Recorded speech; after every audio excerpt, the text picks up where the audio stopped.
Bonjour à tous et bienvenue à notre colloque, notre série de colloques consacrée au futur du travail. Et aujourd'hui, nous allons parler de la santé au travail. Au moment où une réforme concernant justement la santé du travail, une réforme d'ampleur se met en place, ce sujet est plus que jamais d'actualité. Et l'actualité, c'est bien entendu la crise sanitaire que nous connaissons et qui questionne les entreprises, les partenaires sociaux et bien entendu les actifs sur leur rapport au travail demain.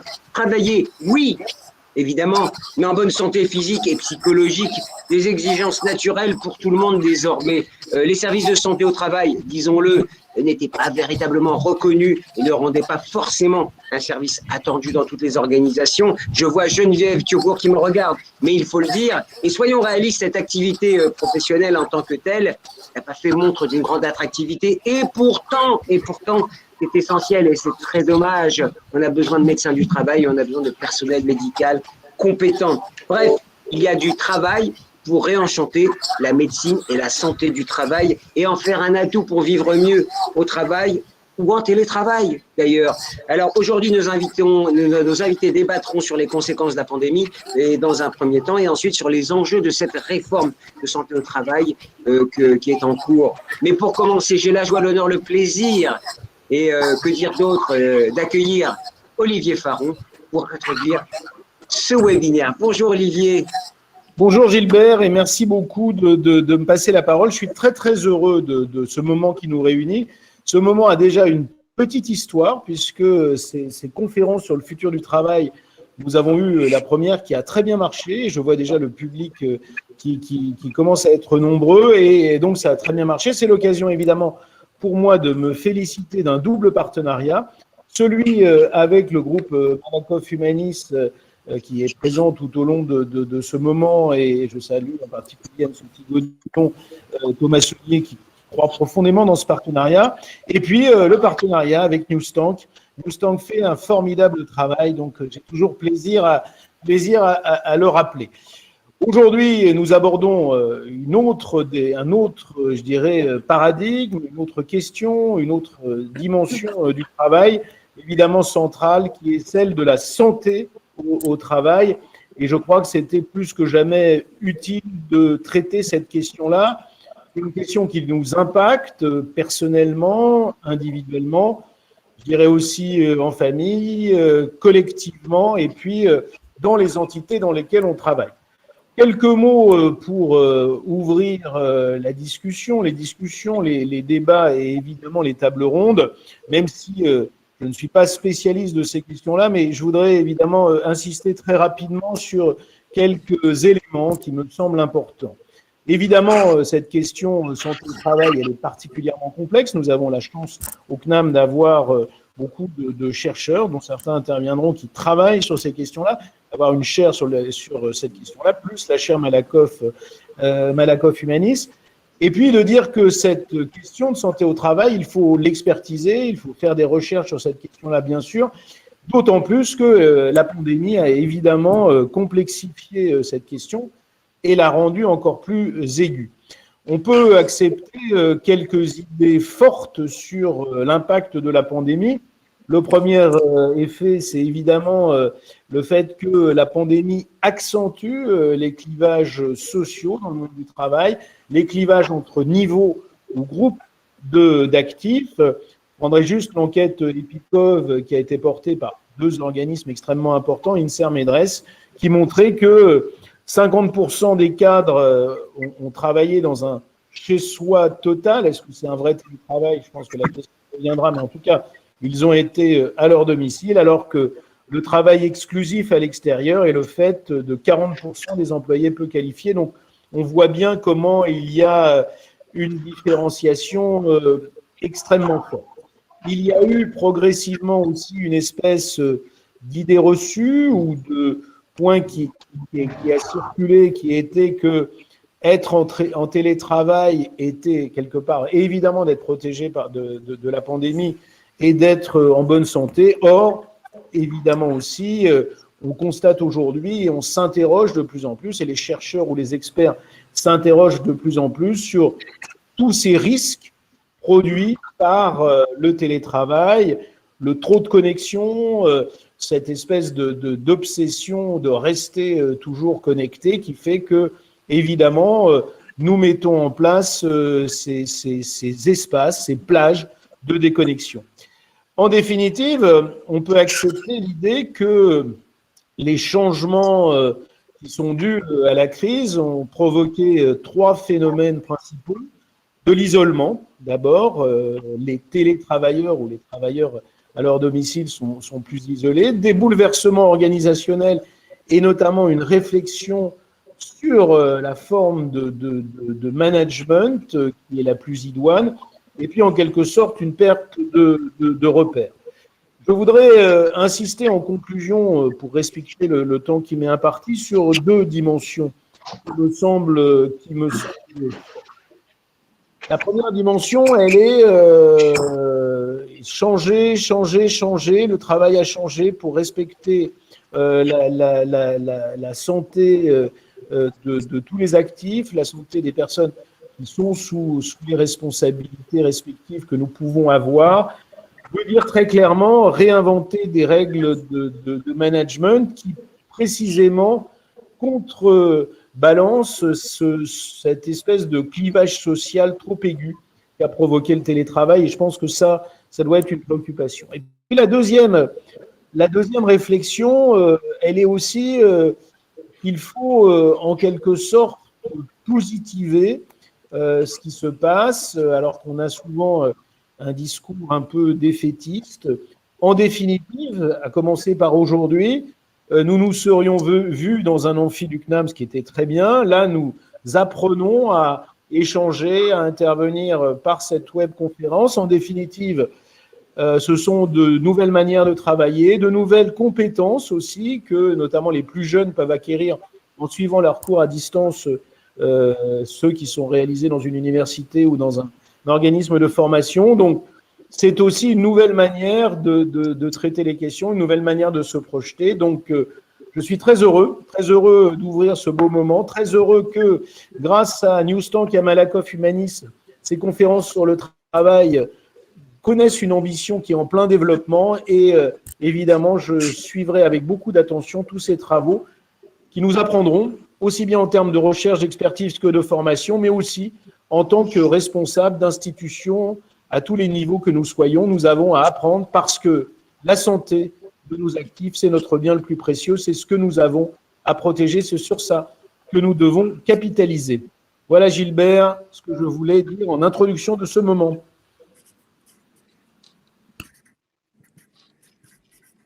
Ah, le micro.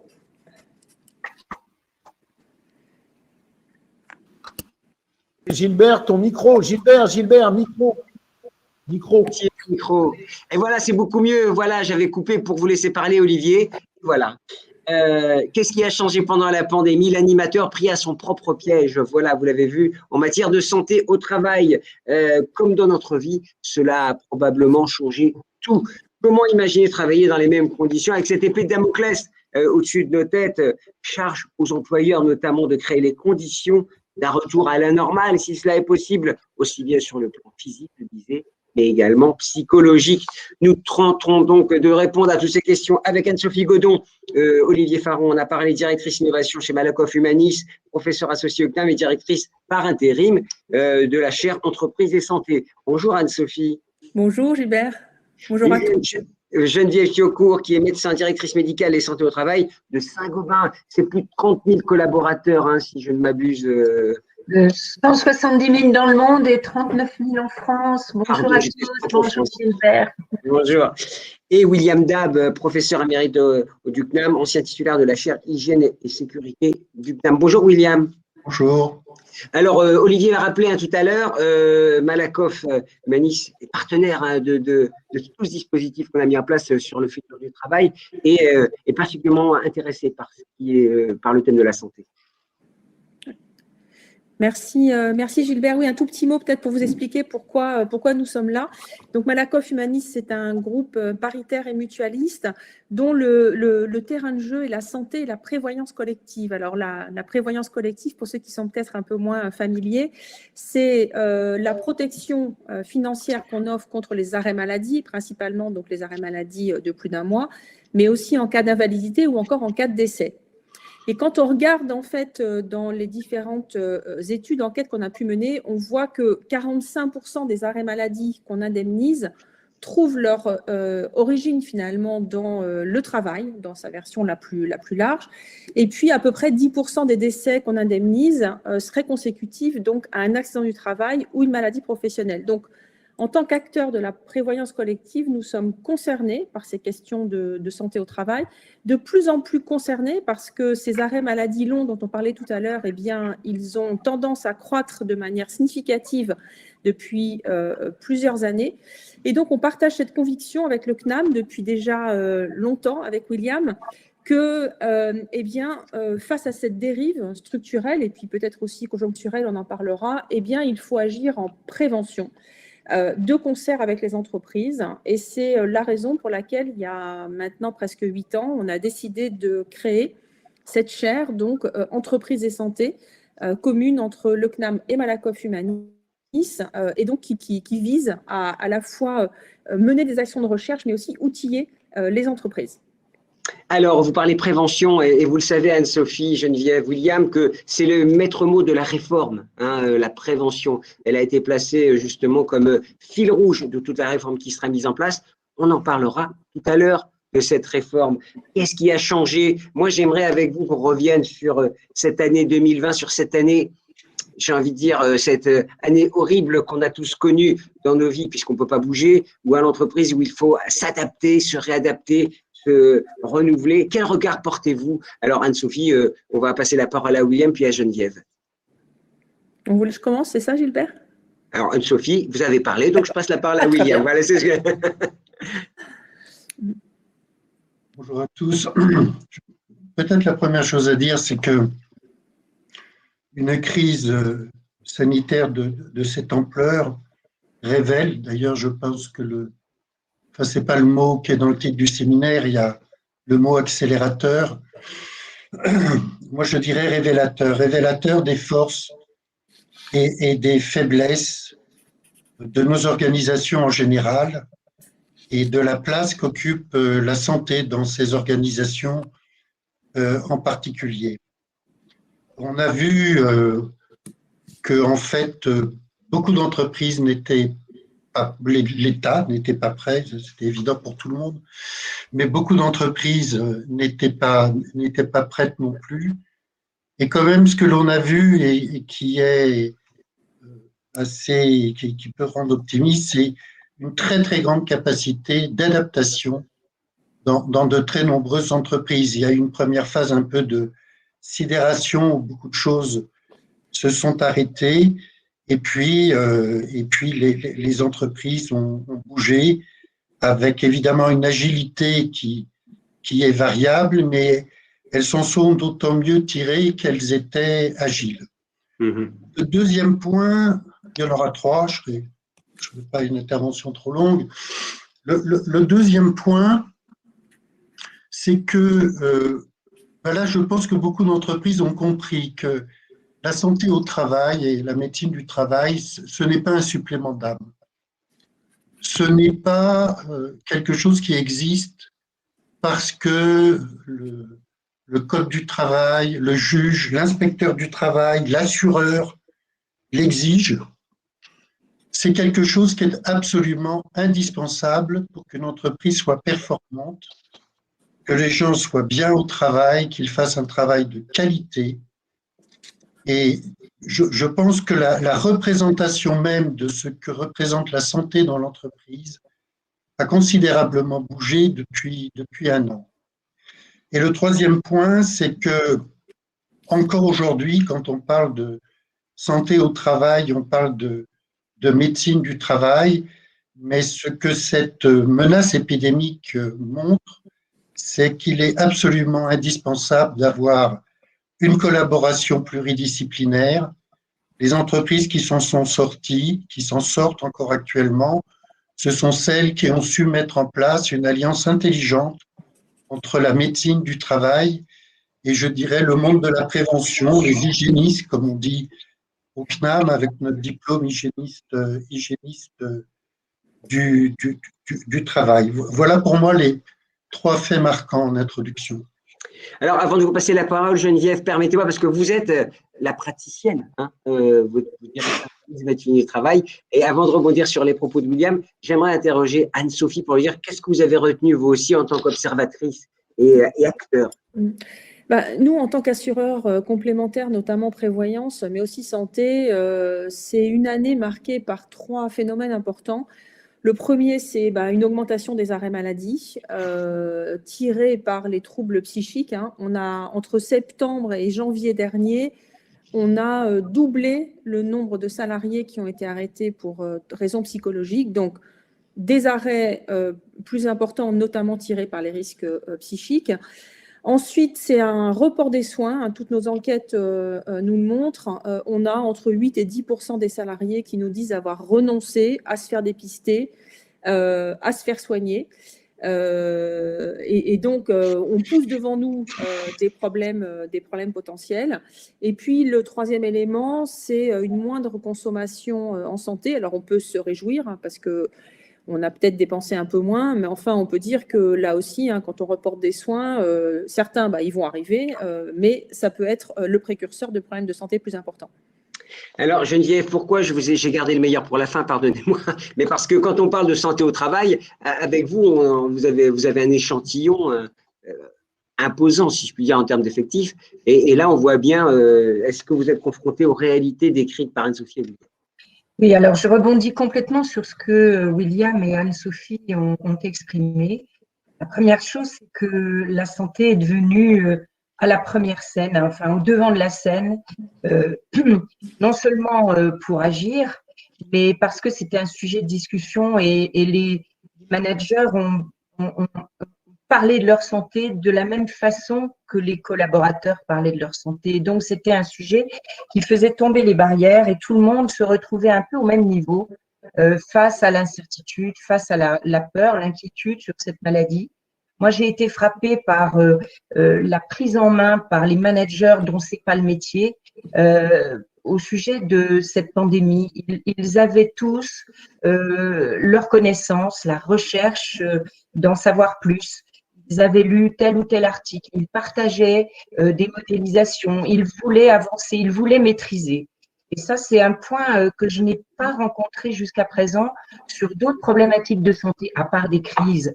On a toujours quelques crises dans les entreprises, mais globalement, on a eu des managers et des top managers complètement investis. Et je pense vraiment pas uniquement parce qu'ils voulaient maîtriser le sujet pour des raisons économiques, mais pour protéger leurs salariés. C'était vraiment la première des choses qu'ils avaient en tête. Alors, il y a eu des entreprises mieux préparées que d'autres, celles qui ont des ressources, qui sont structurées en pluridisciplinarité, qui ont, on parle des ressources en prévention, mais j'insiste aussi sur le volet RH qui a été omniprésent parce qu'il y avait un travail monstrueux à mener sur toute la gestion de nos salariés, les chômages partiels, les arrêts, celles qui avaient un accord QVT, celles qui avaient un accord de travail, celles qui avaient des indicateurs, des systèmes de reporting, ont été à même de piloter plus rapidement, je dirais, la crise que celles qui partaient avec beaucoup moins de structuration que les autres. Ça nous a révélé aussi la confiance que les salariés ont mis dans leurs entreprises, leurs attentes aussi.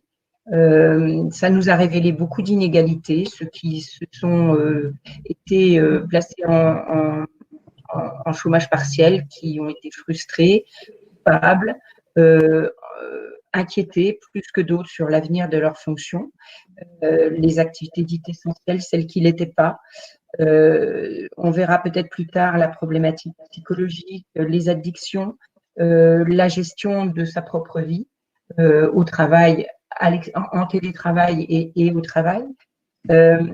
et j'abonde dans le sens que celles qui ont le mieux réagi pour mettre en place toutes ces mesures de prévention et de protection étaient celles qui maniaient autour du médecin ou en incluant le médecin, parce qu'il n'est pas question de faire forcément du médecin un pivot central dans cette affaire. Ils contribuent en apportant leur éclairage. Ce n'est pas les médecins seuls qui géraient, c'est bien entendu tout l'arsenal de prévention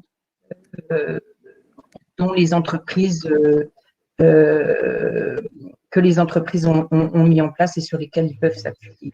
Voilà. Je vous propose de garder la main si vous êtes d'accord.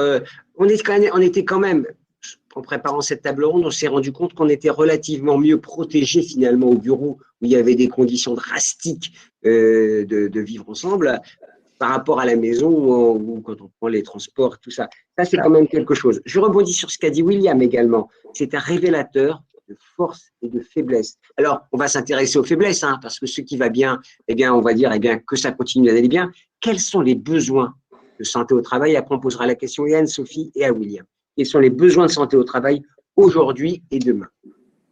Bien, les besoins de santé au travail, c'est déjà d'avoir des partenaires, qu'ils soient internes à l'entreprise ou externes à l'entreprise, qui soient des vrais partenaires.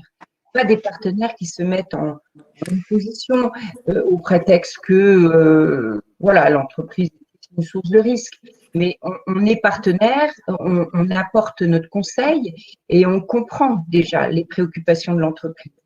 Il n'est pas question de corporatisme et de se jauger, d'une part les préventeurs, d'autre part les médecins, d'autre part l'employeur, d'autre part les RH.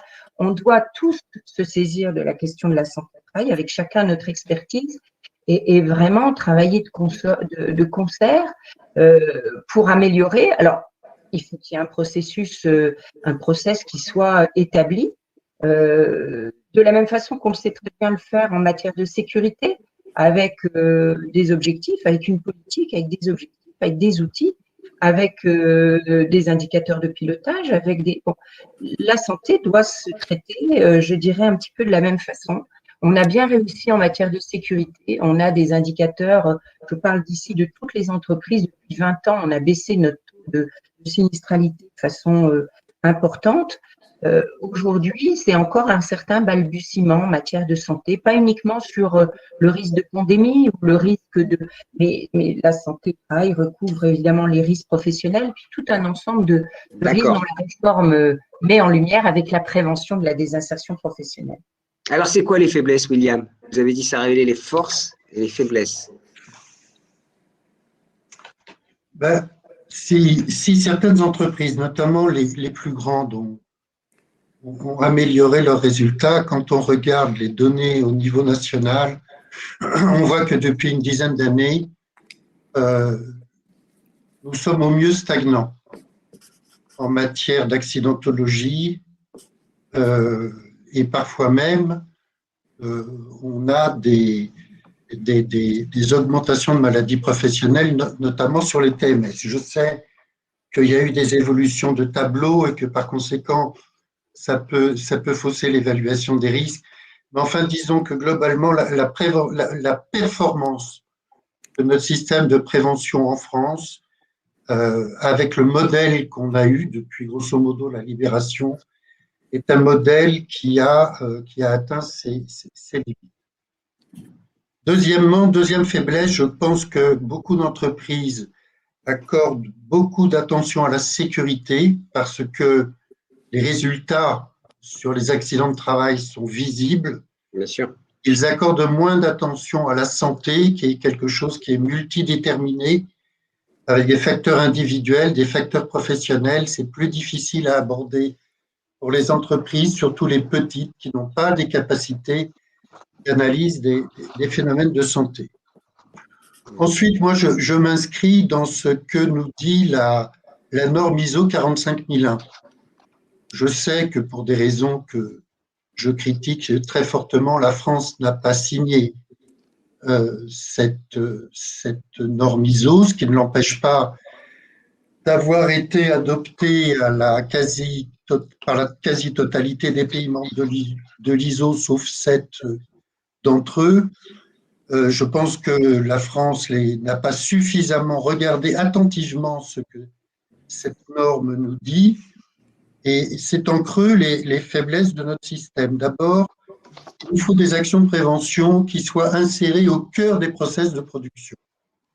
Alors que bien souvent, la santé au travail, c'est un domaine qui est à part dans l'entreprise, qui n'est pas directement lié à la production. Il nous faut ensuite une prévention qui soit élaborée de façon participative, alors que bien souvent, et c'est une faiblesse, la prévention consiste à donner des injonctions, des ordres, avec un présupposé que parce qu'on a dit les choses, on va les appliquer, et c'est évident pour tout le monde que ce n'est pas aussi simple. Enfin, troisième faiblesse, je pense que de très nombreuses actions de prévention en santé au travail actuellement chez nous mettent l'accent sur le facteur humain, la dimension individuelle des comportements, des conduites à risque, et bien évidemment, ceci existe. Mais il y a également une question organisationnelle. La manière dont le travail est organisé, la manière dont il est dirigé, le leadership qu'exercent leurs managers, tout ceci dessine une responsabilité organisationnelle et il faut trouver un équilibre entre l'action sur l'organisation et l'action sur les individus, et on en est encore loin dans notre pays. On va essayer de trouver des solutions. Anne-Sophie, est-ce que vous pourriez nous rappeler une étude que vous avez publiée sur votre média, Le comptoir de l'entreprise, si je ne m'abuse, qui sont assez intéressants entre ce que pensent avoir fait les entreprises et ce qu'ont perçu également les salariés. Ce qu'on peut dire, et ça conforte ce que disaient William et Geneviève, c'est que les salariés sont quand même très, très, très nombreux à reconnaître les efforts faits par les entreprises. Donc, on a presque 90% des salariés qui nous disent « mon entreprise s'est adaptée, a pris soin de ma santé ». Et ça, je crois que c'est des chiffres très importants qui ont d'ailleurs bénéficié par rebond à d'autres chiffres sur la sécurité, le bien-être. Donc, finalement, cette crise, la capacité d'adaptation des entreprises, eh bien, elle a des conséquences finalement sur d'autres sujets. La deuxième chose, c'est que les salariés nous disent qu'ils aimeraient que ça continue. Et finalement, c'est peut-être la fameuse chance dont nous parlait William, c'est-à-dire que cette crise, elle a peut-être donné confiance à tous les acteurs sur leur capacité à se saisir d'un sujet aussi important. Donc, les salariés nous disent, on aimerait que ça continue. Par contre, ils sont beaucoup moins nombreux à penser que ça va être le cas. Donc, on en a qu'un sur deux qui nous dit qu'ils pensent que ça va être le cas et ils sont 9 sur 10 à nous dire le souhaiter. Voilà, donc, en complément de ce que disaient William et Geneviève, moi, je crois qu'on a quelques pistes de progrès. La première, c'est qu'il y a trop peu de personnes formées à la santé au travail dans les entreprises. Et ça, je crois que l'intuition d'Olivier Faron, il y a quelques années, elle est extrêmement centrale. Donc, il faut former, à commencer par les dirigeants qui n'ont pas été formés à la santé au travail. La deuxième, c'est qu'il faut outiller les petites entreprises, enfin outiller les entreprises et les plus petites.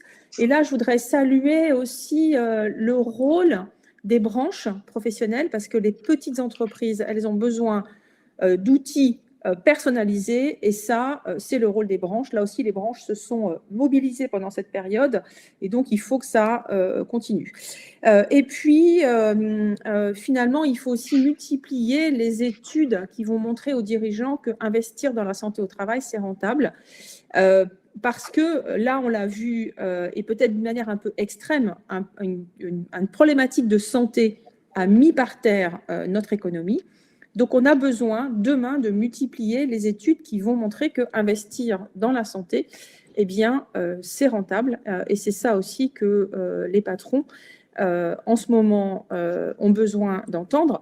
Et Olivier Faron disait en introduction, la santé de nos collaborateurs, c'est notre bien le plus précieux. On en aura besoin pour redémarrer. Donc, voilà, essayons d'investir là où les besoins sont les plus importants. Alors, William, je rebondis aussi, quand on a préparé l'émission, vous me disiez c'est une crise qui va durer.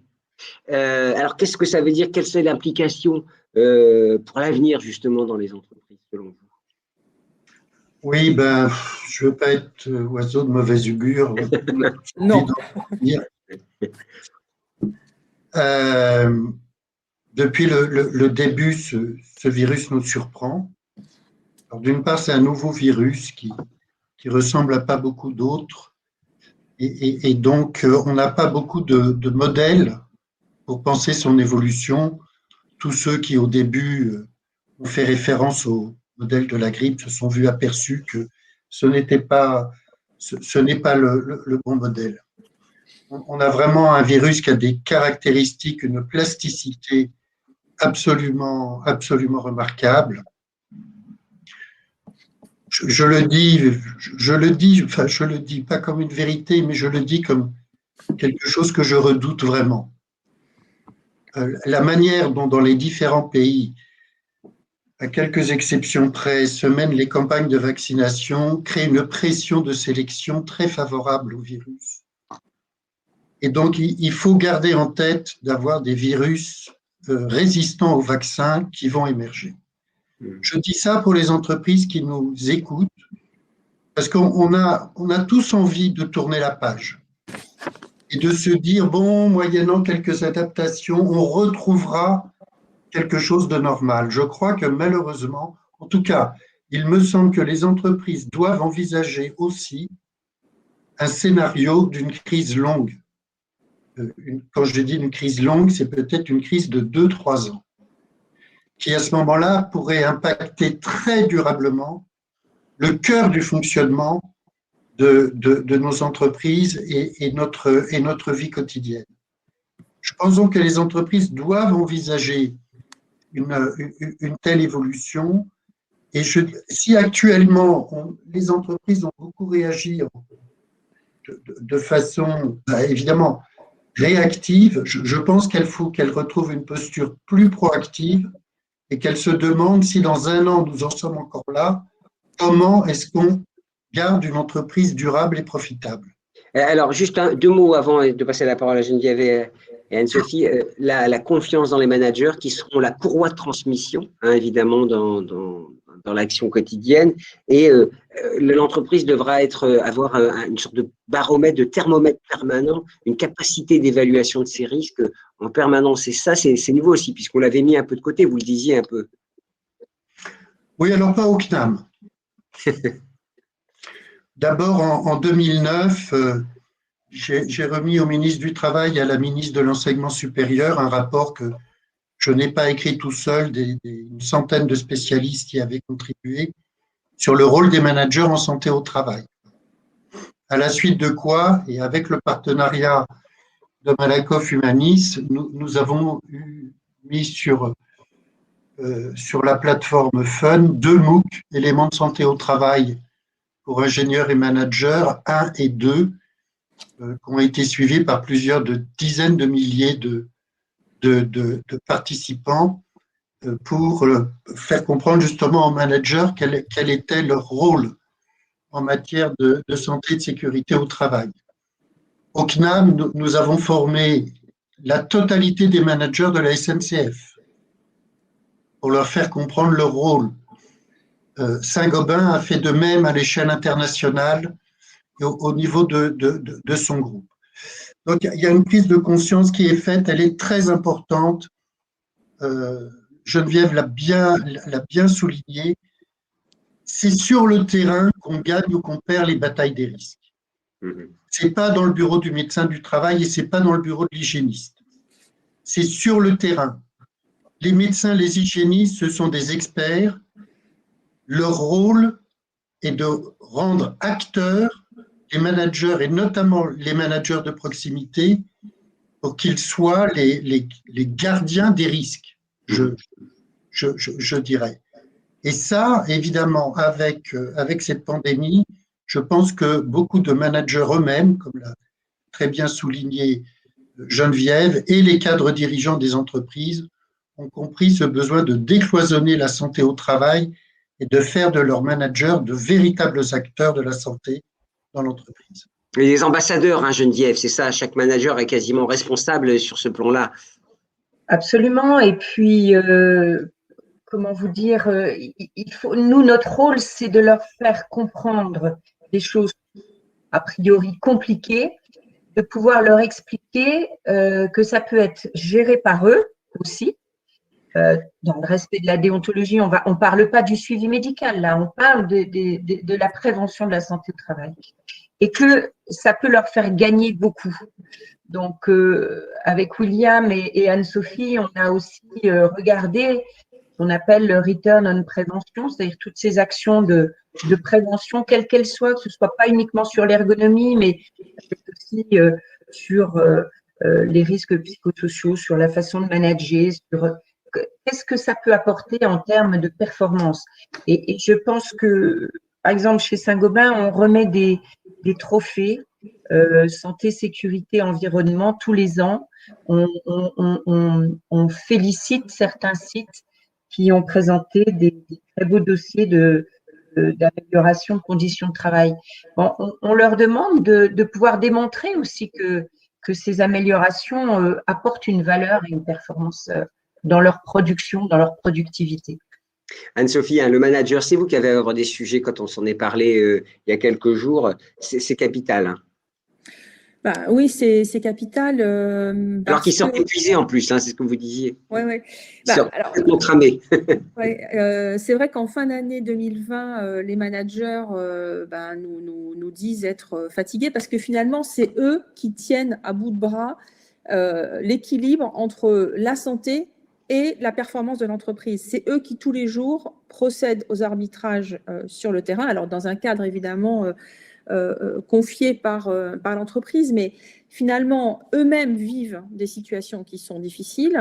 Ils ont connu une année extrêmement compliquée dans laquelle il a fallu que, ils travaillent autrement. Hein. Ils ont dû réorganiser le travail, ils ont dû maintenir la motivation, essayer de maintenir le lien, l'esprit d'équipe, l'ambiance.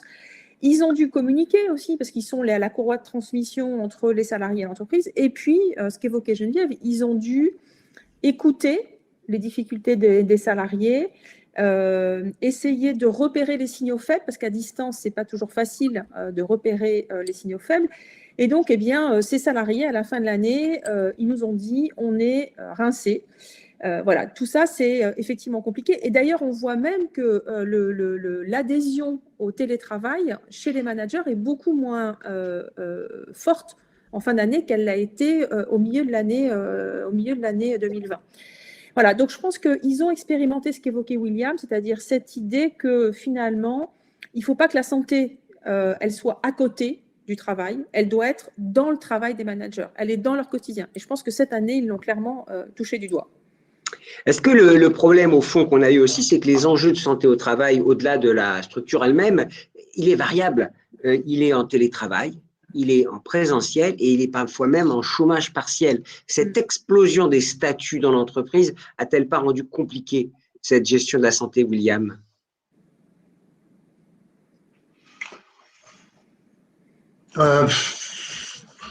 C'est pas tellement à ça que je pense, Gilbert. Je pense souvent, surtout à ce qui a beaucoup changé, c'est l'explosion du travail individuel. Par exemple, le développement des livraisons à domicile, une véritable explosion, avec le fait que là, on a affaire à des employés qui sont totalement isolés sur leur poste de travail.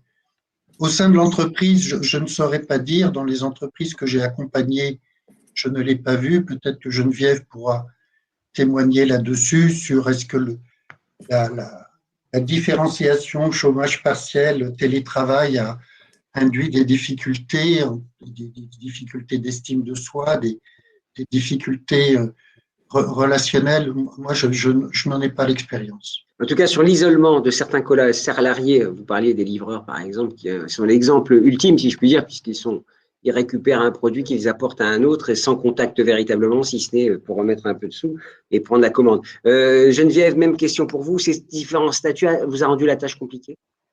Pas la tâche compliquée, mais on a eu affaire à des dérives, oui, à des gens qui ont perdu pied, qui ne l'auraient pas perdu sans doute sans la crise. Regardez un embauché qui a été embauché en mars dernier. Dans certaines entreprises, il n'est pas venu au bureau. Il est en télétravail depuis mars. Comment voulez-vous qu'il s'intègre? Comment voulez-vous qu'il fasse son parcours sur le terrain? C'est impossible. Le chômage partiel a été évidemment une opportunité pour les entreprises Ah, on vous a perdu. économiques, mais elle a fait souffrir plus d'un parce que jugée non essentielle, tout d'un coup. Vous culpabilisez parce que vous ne faites pas. Vous êtes perdu, vous êtes dans l'ennui. Vous êtes bon, les personnes qui se retrouvent confinées sans repère. Enfin, j'allais dire, c'est une retraite non préparée. Vous vous retrouvez à avoir parfois trop de travail que vous vous imposez justement pour justifier que vous existez. Que vous vous imposez parce que vous avez peur d'être contrôlé, justement par un manager qui n'a pas eu l'habitude d'avoir ses équipes en télétravail, et qui veut contrôler. Alors, globalement, c'est quand même bien parce qu'il y a eu plus de confiance, il y a eu plus d'autonomie. Je trouve qu'à la suite, il faudra trouver un équilibre hybride. Nous, personnellement, chez Saint-Gobain, on avait opté dans l'accord télétravail pour 2 jours par semaine. Je pense que si on nous permet, c'est ce qu'on va essayer d'organiser. Mais surtout, ce qu'on va essayer, sur ce à quoi l'on pense actuellement et sur quoi l'on travaille, c'est essayer de redonner un cadre d'entreprise sur le terrain attractif.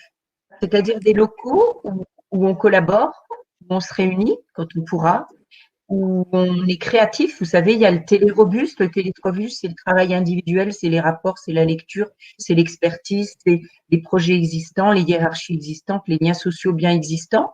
Et puis le téléfragile, c'est tout ce qui est créativité, activité nouvelle, nouveaux projets, nouvelle organisation. Ben ça, il va falloir je pense qu'on réfléchisse à un environnement physique de travail qui permet de valoriser l'intérêt de venir au travail. Je suis à mon bureau là. Si je vais demain à mon bureau je suis à mon bureau personnel, si je vais demain à mon bureau de l'entreprise pour faire exactement le même job que j'ai fait aujourd'hui, pourquoi je fais des kilomètres dans les transports, du temps perdu pour faire ça? Voilà, voilà un peu de réflexion qui nous amène à entrevoir et puis des environnements sains, évidemment, des environnements sains, green, qui répondent au label de développement durable et d'écologie, sécurité. La santé au travail, vous le disiez, Geneviève, quand on prépare aussi, la santé et la vie privée sont entrées un peu plus dans la vie professionnelle. Est-ce que, William, c'est cette émission des deux? Parce qu'on attend beaucoup plus peut-être de l'entreprise aujourd'hui et demain, a fortiori si la crise dure. Un des effets de cette pandémie, c'est une déstructuration de nos liens sociaux. C'est évidemment quelque chose dont tout à chacun nous avons besoin. Les confinements, les couvre-feux, le fait qu'on hésite d'aller voir nos aînés parce qu'ils sont à risque élevé de mortalité, etc., tout ça a perturbé beaucoup notre vie affective et notre vie sociale. Dans ce contexte-là, l'entreprise est un refuge. Il y a une attente de lien, je dirais de bienveillance, qui vient enrichir la notion même de travail, qui n'est plus juste, on n'est plus juste là pour gagner notre vie, pour respecter un contrat de travail. Là, du coup, l'entreprise se voit conférer un rôle de sociabilité que certaines assumaient déjà très bien, de façon tout à fait explicite. Mais là, je pense qu'il y a une pression une demande qui est forte et auquel les entreprises ont tout intérêt à porter attachement, parce qu'une entreprise qui sait être présente pour ses employés dans ces moments difficiles, c'est une entreprise qui aura d'une certaine façon un retour sur investissement. En termes d'engagement, en termes de dévouement, en termes de reconnaissance. La reconnaissance va dans les deux sens, la reconnaissance du travail fait, mais la reconnaissance aussi des efforts que les entreprises font pour préserver la santé de leurs employés. Et là, il y a peut-être là quelque chose de positif dans cette crise que nous vivons. La place de l'homme au travail, la dimension humaine du travail, peut-être que les curseurs vont bouger. Moi, je suis optimiste, donc je me dis non, on ne reviendra pas à l'état précédent. Nos entreprises sont apprenantes, elles vont apprendre beaucoup de choses de leur rôle de lien social, outre le rôle de production des biens et des services, et j'espère vraiment que ceci laissera des traces durables et positives. Anne-Sophie, le petit sondage que vous nous avez donné, il est encore dubitatif pour la moins 1 sur 2. Donc, il faut que ça monte à 100%, qu'ils aient totalement confiance, puisque les entreprises, elles veulent de toute façon faire le bien. Je pense que, enfin, ce que disait William m'évoque un complément, c'est que notre santé, a priori, elle n'est pas sécable et elle dépend à la fois de nos données biologiques, de nos pratiques en matière d'hygiène, de notre travail, on l'a dit, de l'environnement, aussi du système de santé dans lequel on est. Donc, le matin, on ne laisse pas le reste pour arriver au travail. Donc, qu'il faille agir de manière globale et s'intéresser à l'individu dans sa globalité, ça, c'est une quasi-certitude. Je pense que la question, c'est quelles limites on se fixe. Parce qu'à la limite, au nom de la performance, au nom de la productivité, on pourrait aller très, très loin. Très, très loin. Et le désir de sécurité des salariés envers leur entreprise n'a jamais été aussi élevé. La première attente des salariés envers leur entreprise, c'est la sécurité. Sécurité de l'emploi, et c'est quand même un élément important pour la santé. La sécurité en matière de santé. Donc, le désir de sécurité n'a jamais été aussi élevé. Donc, il faut que les entreprises entendent ça et qu'elles fixent leurs propres limites, parce que la frontière est extrêmement vaste.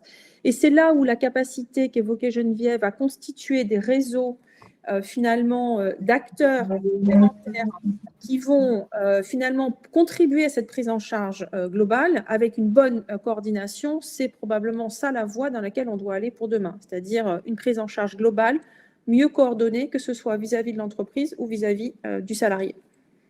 Geneviève, est-ce que vous avez l'impression, à quelques jours du printemps, avec l'été en point de mire, que le service de… Ça n'a rien à voir avec ce que je viens de dire, ce que je vais dire, mais en fait, je ne sais pas pourquoi ça m'est venu. Est-ce que vous avez le sentiment que le service de santé au travail est revalorisé? Parce que c'est l'enjeu de la réforme, et j'anticipe un peu sur les débats de tout à l'heure. Est-ce que vous avez ce sentiment d'avoir été remis un peu au centre du jeu? Parce que ne nous mentons pas, les services de santé au travail, c'est toujours… Alors, surtout dans les PME, vous me l'avez dit en préparant, surtout dans les TPE, où c'est externalisé, c'est de l'interpro. Mais est-ce que vous avez l'impression d'être revenu au centre du jeu?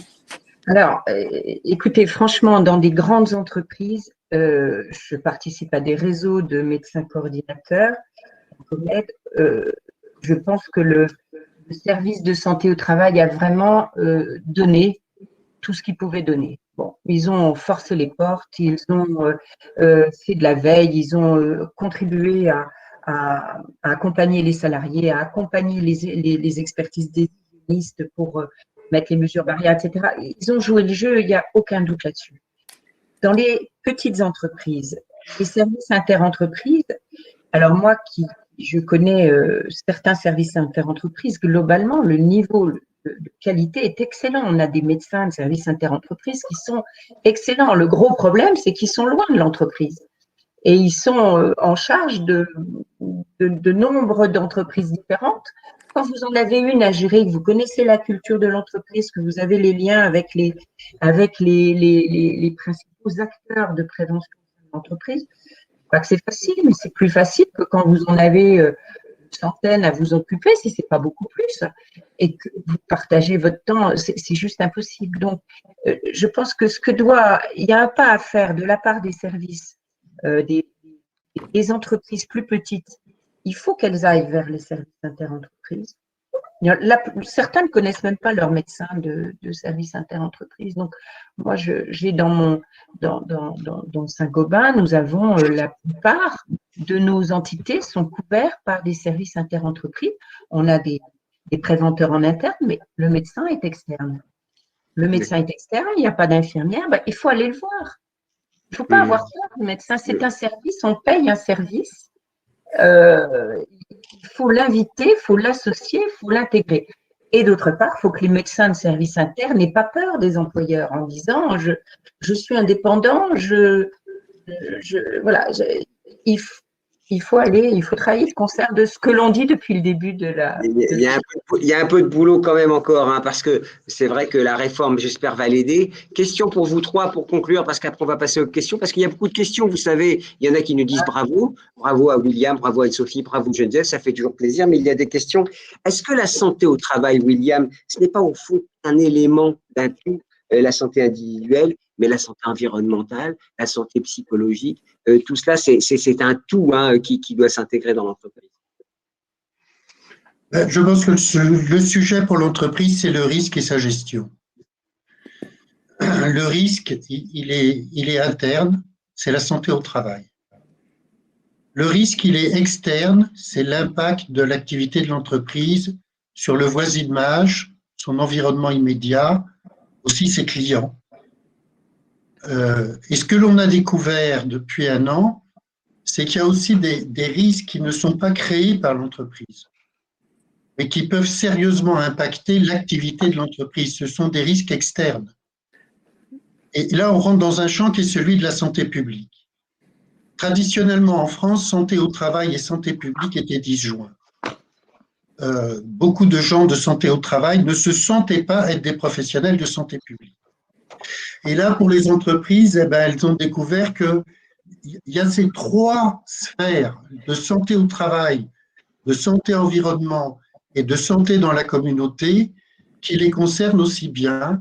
Et donc, elles ont besoin d'avoir une vision globale des risques qui peuvent empêcher l'entreprise d'atteindre ses objectifs.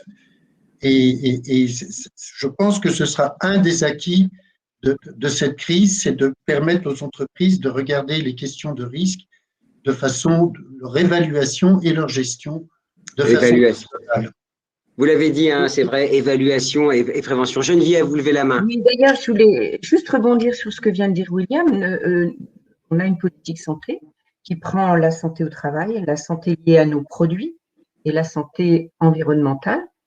Et nous allons, on a décidé de revoir cette politique santé qui a 2013, qui a 7 ans maintenant, qui est bonne encore, hein, qui s'applique, l'essence, mais on a décidé justement à la lumière de cette année, et aussi parce qu'elle date déjà depuis 7 ans, de repenser la santé au travail, la santé environnementale, la santé au sein de l'entreprise, la santé de nos bien sûr. Et les risques les risques psychologiques, Anne-Sophie, vous l'avez dit, hein, c'est massif, hein, c'est quelque chose de massif. Votre vision sur cette santé globale, il faut traiter. Puis après, on prend la question. Il est quelle heure? Vous avez 2 minutes parce qu'on doit se quitter à 16h pile, hein, n'est-ce pas, Anne-Sophie? Non, je pense que je pense que beaucoup de choses ont été dites. Moi, on a beaucoup parlé de santé. Je crois qu'il y a un deuxième pan d'intervention majeure pour l'entreprise, c'est le social, et que la santé et le social sont 2 piliers majeurs pour que finalement les salariés puissent continuer à travailler. Et je crois que voilà, nos collaborateurs sont notre bien le plus précieux. Olivier Faron l'a dit, j'ai beaucoup aimé son expression. Eh bien, voilà, il faut agir, il faut protéger ce bien précieux. Voilà, à la fois pour que, l'entreprise puisse continuer à fonctionner et que ça bénéficie aussi à la société. Donc, continuons à investir dans l'humain et puis finalement, essayons de tirer parti de cette année 2020 dans laquelle on a quand même tous beaucoup appris. On a beaucoup appris. Je prends les questions, hein, je ne prends pas les remarques. Alors, pour votre gouverne, je me suis fait engueuler par un internaute parce que je n'avais pas posé sa question. Donc, chers amis qui assistaient à notre webinaire, je poserai votre question, quoi qu'il en coûte, si je puis dire, en niveau du timing. Allez, on y va. Pensez-vous, alors on répond en quelques secondes, vous êtes d'accord? Pensez-vous que les psychologues du travail ont une importance à tenir dans les mois à venir? Geneviève, chez vous? Ah ben oui, c'est pas dans les mois à venir, c'est déjà avant. D'accord. C'est toujours, oui. On fait. Si vous voulez, vous me dites si vous voulez ajouter un mot, William ou Anne-Sophie, d'accord? Les managers de proximité doivent être vigilants de la santé mentale, évidemment, de leurs collaborateurs. Ah oui, le télétravail va perdurer, ne faut-il pas réformer aussi les salariés former les salariés à télétravailler, évidemment, la formation. Et je vois que, William, c'est pour vous la question, parce que vous devinez du chapeau. Former les managers à adapter leur façon de piloter et suivre les équipes en télétravail, notamment maintenant le lien social. Oui, absolument. Ça, c'est un enjeu majeur. Il faut à la fois former les salariés, mais il faut former les managers. Nous avons une tradition française du management qui est un management par la règle et par le contrôle des règles. Alors, en télétravail, ça ne peut plus du tout fonctionner de la même manière. Et donc, en un mot, ce qu'il va nous falloir maintenant, c'est un management fondé sur une logique de résultat et une logique de confiance. Parce que sinon, ça ne peut pas fonctionner. On parle de télétravail, mais a-t-on une idée du nombre de personnes qui peuvent télétravailler? Alors, on sait que ce n'est pas la majorité, hein, parce qu'il y en a quand même qui sont dans le dur, si je puis dire. Ce n'est pas la majorité, ça je peux le dire sans vous me disiez si ce n'est pas le cas. Cela n'accentue pas encore les différences entre les bureaux et l'opérationnel? Alors, je peux répondre à la question précise, le plus précisément possible. C'est en gros un salarié sur 2 qui peut télétravailler. Mais même quand on regarde ce salarié sur 2 qui peut télétravailler, en fait, c'est très, très rare que 100% des tâches soient télétravaillables. Donc, en fait, on sait qu'on est en gros entre 45 et 50% des salariés qui pourraient télétravailler, et là encore, pas à 100%. Donc, ça, c'était pour répondre à la première question. Et la deuxième question, Gilbert, c'était, rappelez-la moi. Mais je ne sais pas, je suis en train de regarder les suivantes. Non, mais vous aviez une deuxième question dans la question du télétravail. Oui, il faut que je retrouve. On parle déjà. Cela n'accentue pas la différence entre les bureaux et les opérationnels. Effectivement, c'est ce qu'évoquait Olivier en introduction. Il y a évidemment un écart très important et une forme d'inéquité potentielle entre ceux qui peuvent télétravailler et puis ceux qui ne le peuvent pas. Et évidemment, les cadres ont pu beaucoup plus continuer à télétravailler que d'autres populations, donc qui se sont vus d'ailleurs pour certains mis au chômage partiel. Mais il n'y a pas que ça. Hein. La crise 2021, ça a touché de manière beaucoup plus forte certains secteurs d'activité. Par exemple, le secteur sanitaire et social a été beaucoup plus confronté aux enjeux de santé que d'autres secteurs. Les familles monoparentales aussi ont traversé des périodes plus compliquées. Oui, les aidants aussi, qui ont été eux aussi soumis à plus rude épreuve. Les entreprises qui veulent, oui, c'est ça, les open space, puisque le flex desk et tout ça, est-ce que ça ne contribue pas à accentuer les risques de contagion? On va poser la question au médecin, Geneviève. Oui et non. Parce que les open space, en général, c'est des bureaux qui ont été prévus avec des ventilations adaptées. Alors que les bureaux fermés, si vous êtes plusieurs dans un petit bureau fermé, dans une ventilation qui ne marche pas, le risque est plus grand.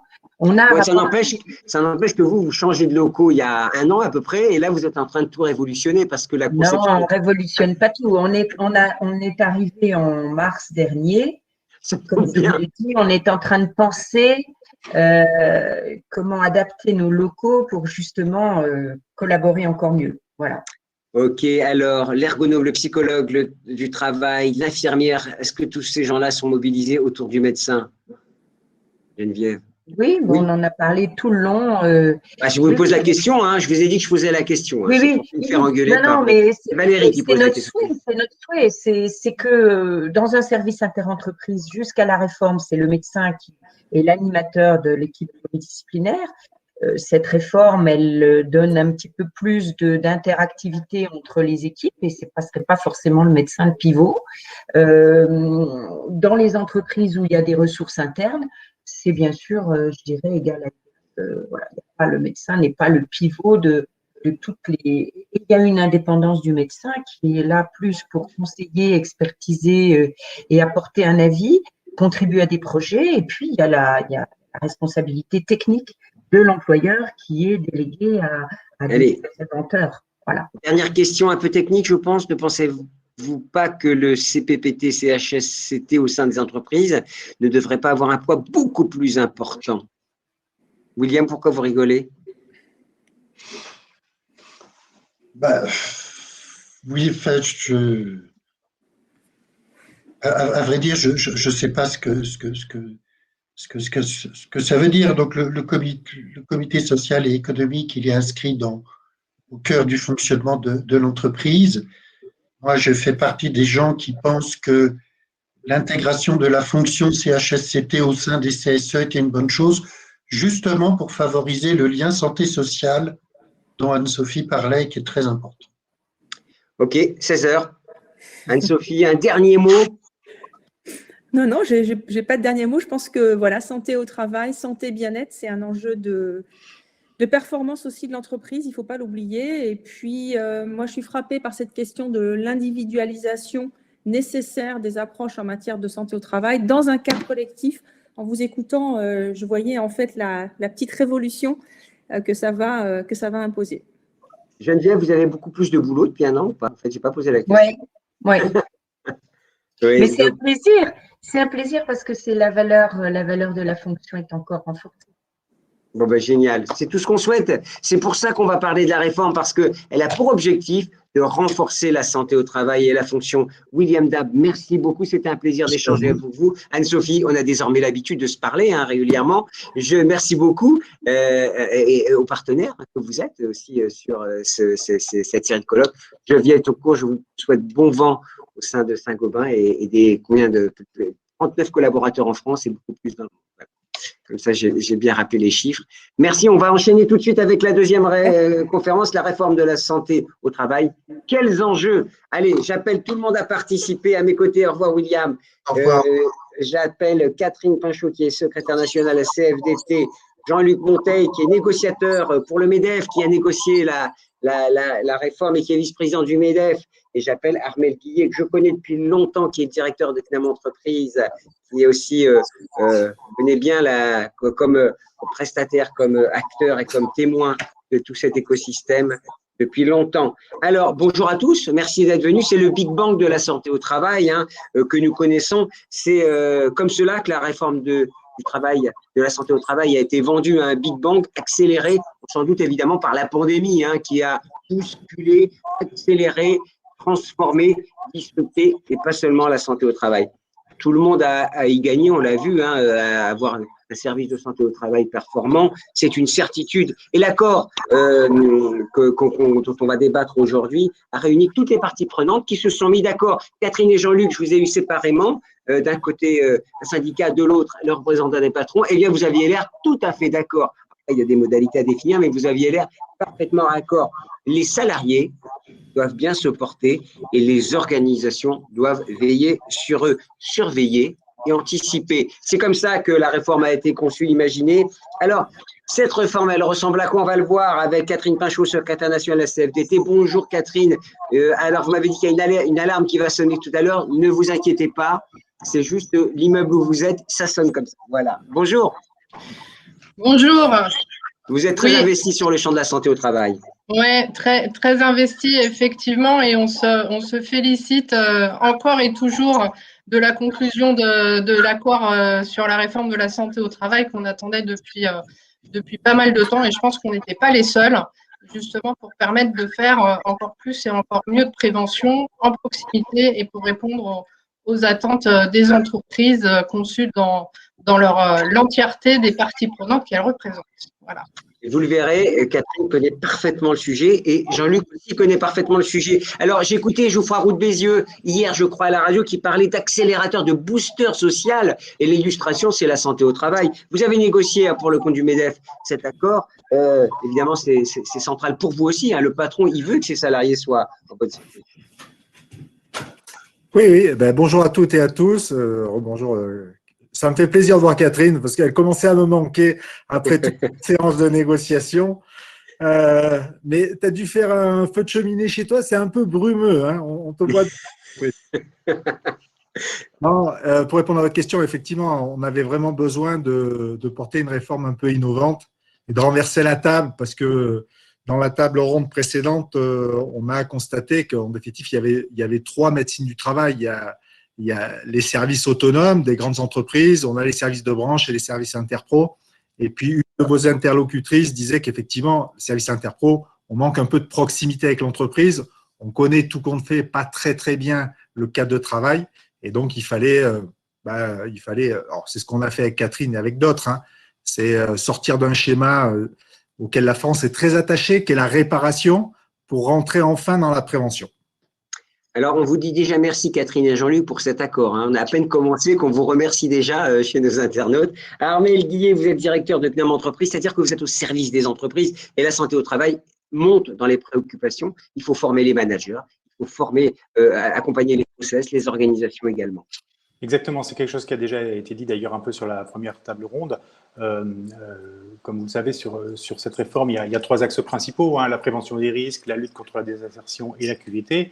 Et sur ces 3 sujets, la formation est un élément déterminant et important, et d'ailleurs qui est soulevé à un certain nombre de reprises, aussi bien dans l'accord national interpro que dans la loi qui en découle, avec on va dire de manière transversale des enjeux de formation, d'abord des membres des CSE. C'est vrai que des organismes de formation, et le CNAM en fait partie, sont capables d'accompagner les acteurs pour se former, pour être plus pertinents dans leur mandat au sein de ces structures-là.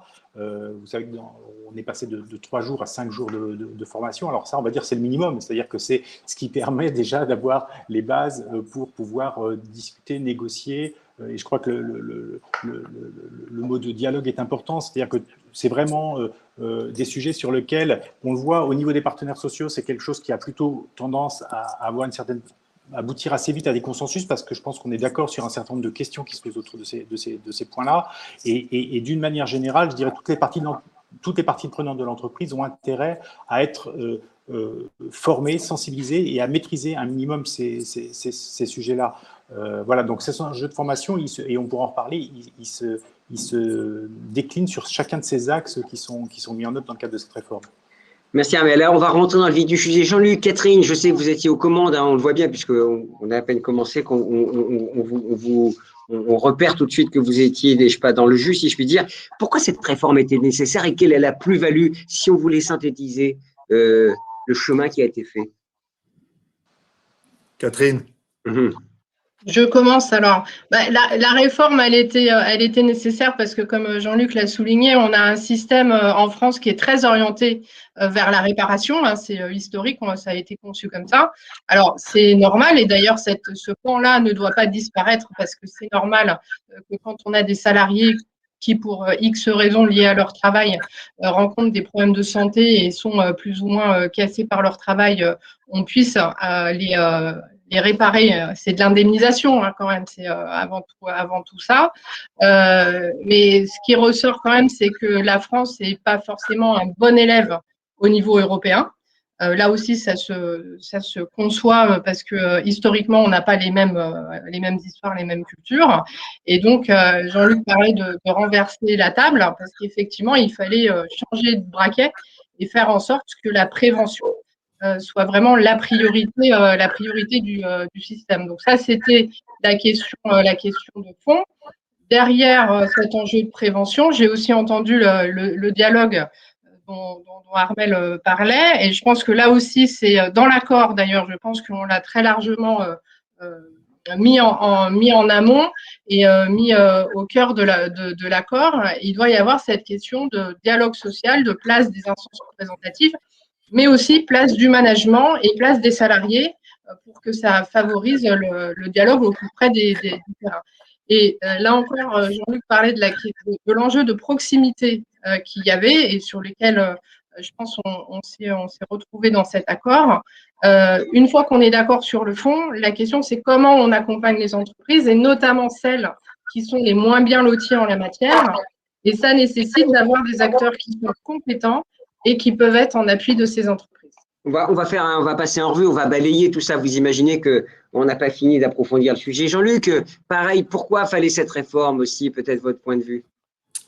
Parce que si vous voulez, aujourd'hui, on avait du mal quand on parlait des opérateurs en santé au travail, que sont les services interpro, les services de branche. C'était un peu l'auberge espagnole, c'est-à-dire que vous aviez un niveau de service qui n'était pas le même d'un service à un autre. Vous aviez des cotisations aujourd'hui qui vont de 1 à 3. Enfin, sincèrement, pour les entreprises multisites, j'entendais tout à l'heure Saint-Gobain qui s'exprimait, ou ne serait-ce que pour les salariés qui sont en mobilité, chaque fois, c'était la découverte d'un nouvel espace, d'un nouvel environnement, et on avait franchement du mal à s'y repérer. Et ce qu'on a souhaité à travers cette réforme, c'est d'apporter des réponses de fond, mais également d'organisation et de faire en sorte qu'on fasse réseau. Et faire réseau, c'est-à-dire avoir un socle de services en commun, un niveau de prestation de coûts qui soit uniformisé. Ça passe aussi par là, la réforme que nous avons signée en fin d'année dernière. Armelle, la formation, vous l'avez dit, il faut former encore beaucoup de gens, hein, parce que qui nous disait que les cadres de la SNCF ont été formés pour la santé au travail, mais quand on voit le chemin, puisque ce sont les courroies de transmission, les managers, hein, disons-le, dans les entreprises, pas que, mais aussi, et le besoin est immense. Alors, si on reprend cet exemple-là, d'ailleurs, de la SNCF, c'est William Dabb qui avait piloté pour le CNAM cette opération sur le plan pédagogique. On a formé sur 2 ans et demi 10 000 managers sur la question de santé et sécurité au travail. Et d'ailleurs, santé et sécurité sont évidemment 2 termes très, très liés. C'était dit tout à l'heure dans le fil de discussion par un des internautes. Ce travail-là, on s'en rend compte. En fait, il y a 2 sujets clés qui sont liés. Il y a effectivement cette question de la prévention et aussi la question de la façon dont la prévention est prise en compte, dont cette problématique est prise en compte dans les pratiques managériales. Et du coup, le sujet, ça a été de dire comment est-ce qu'on fait ça. Et là, le levier qu'on a trouvé, alors je fais juste ce petit retour d'expérience très court, mais ça a été de faire un binôme formateur entre un professionnel formateur du CNAM et un manager lui-même qui s'est formé sur ces questions-là, y compris formé pour être formateur. Et du coup, on a pu déployer sur 10 000 managers qui étaient déjà ou qui entraient, qui rejoignaient les équipes de la SNCF et de ses différentes filiales. Et on voit bien, et un de leurs objectifs, il était affiché, c'était qu'il y ait un impact réel sur les résultats, et notamment sur le taux de fréquence, hein, donc, qui mesure le nombre d'accidents qui se produisent sur une période donnée. Et alors, je ne sais pas si ça a joué, mais le fait est que ce taux de fréquence a baissé. Alors, c'est clairement multifactoriel, mais c'est intéressant de se dire qu'il y a tout un tas de leviers qu'il faut mettre en œuvre, que la formation n'est un, et effectivement, comme vous le disiez à l'instant, que on va dire, les managers ont vraiment un rôle de courroie de transmission, un rôle central dans ce dispositif-là, et ça doit devenir quelque chose de normal. Et pour faire ça, il faut de la prise de recul, il faut de la formation, et il faut se poser des questions qui ne sont pas tout à fait naturelles au départ pour un certain nombre de managers, parce que ils ont beaucoup d'objectifs à mener aussi du fait de leur fonction, et qu'il faut que cette question-là intègre, parce que, comme vous le disiez tout à l'heure les uns les autres, c'est aussi un élément de performance de l'entreprise. Donc, il faut l'intégrer comme un élément central. Avant de rentrer dans la réforme, le Covid, évidemment, on ne peut pas faire l'économie. La réflexion a commencé bien avant, mais est-ce que, j'ai envie de dire, le Covid a achevé de convaincre les plus récalcitrants ou les plus résistants? Et est-ce qu'elle est adaptée justement à cette nouvelle donne, ce monde d'après? Parce qu'en fait, on a décidé d'une réforme où la santé s'est retrouvée au cœur de la machine et un élément central quasiment de la stratégie, puisqu'il a fallu adopter les process, les organisations, recruter de nouvelles façons imaginer une nouvelle façon de travailler. Bref, est-ce que le Covid, il change la donne ou finalement il enfonce le clou sur ce thème? Catherine? Je pense que la table ronde numéro 1 a en partie répondu à cette question. Je pense que ça enfonce le clou et donc ça doit changer la donne. En fait, mais cette réforme, elle est adaptée justement? Elle est adaptée, oui, parce qu'à partir du moment où les acteurs de l'entreprise et les acteurs que sont en particulier les services de santé au travail et les interentreprises notamment s'emparent de tout ce qu'on a mis dans l'accord, oui, il y a tout un tas de leviers, effectivement, pour avoir une vision de la santé de manière transversale. J'entendais William Dabb qui disait dans la première table ronde qu'il y avait aussi une question de gestion des risques et que le Covid était justement le fait qui a démontré que l'entreprise ne générait pas forcément ces risques, mais devait in fine, dans son activité, les prendre en compte. Obligatoirement, ça a été intégré dans l'accord. Quand on a parlé des périmètres des risques professionnels, sont apparus la question des risques émergents, des risques biologiques, etc., etc. Donc, je pense que cet accord permet justement d'englober cet ensemble et puis de transversaliser entre santé publique, santé au travail. C'est un premier pas, hein. Bien évidemment, on peut aller largement plus loin, mais je pense que ça a quand même initié cette vision un peu transversale. Et puis la perméabilité entre la santé au domicile et la santé au travail, cette hybridation vie privée, vie professionnelle, hein, qui s'immisce, puisqu'on compte sur l'entreprise au fond pour se protéger presque, et ça a créé de l'intimité. C'est ce que disait la première conférence, hein, en tout cas. Jean-Luc, je vous vois sourire, mais en tout cas, vous êtes raccord avec cette vision. Est-ce que le Covid a accéléré cela? si vous voulez, ce qui se passe aujourd'hui, c'est que c'est un accélérateur. C'est-à-dire que avec cette crise sanitaire, ça a mis en exergue que la sécurité, la santé était un sujet qui n'était pas, entre guillemets, un sujet accessoire. C'était vraiment un sujet de fond. Et donc, effectivement, comme l'a rappelé Catherine, ça a mobilisé l'ensemble des partenaires sociaux pour être en capacité à réformer en profondeur et surtout à ne pas réformer pour 2 ans la mécanique, mais vraiment, on a voulu porter une réforme qui soit sur le long terme. C'est-à-dire qu'on souhaite vraiment que si demain, il y a une prochaine réforme, elle voit le jour dans 8 ou 10 ans, parce qu'on a essayé vraiment de bien cibler là où ça ne marchait pas bien.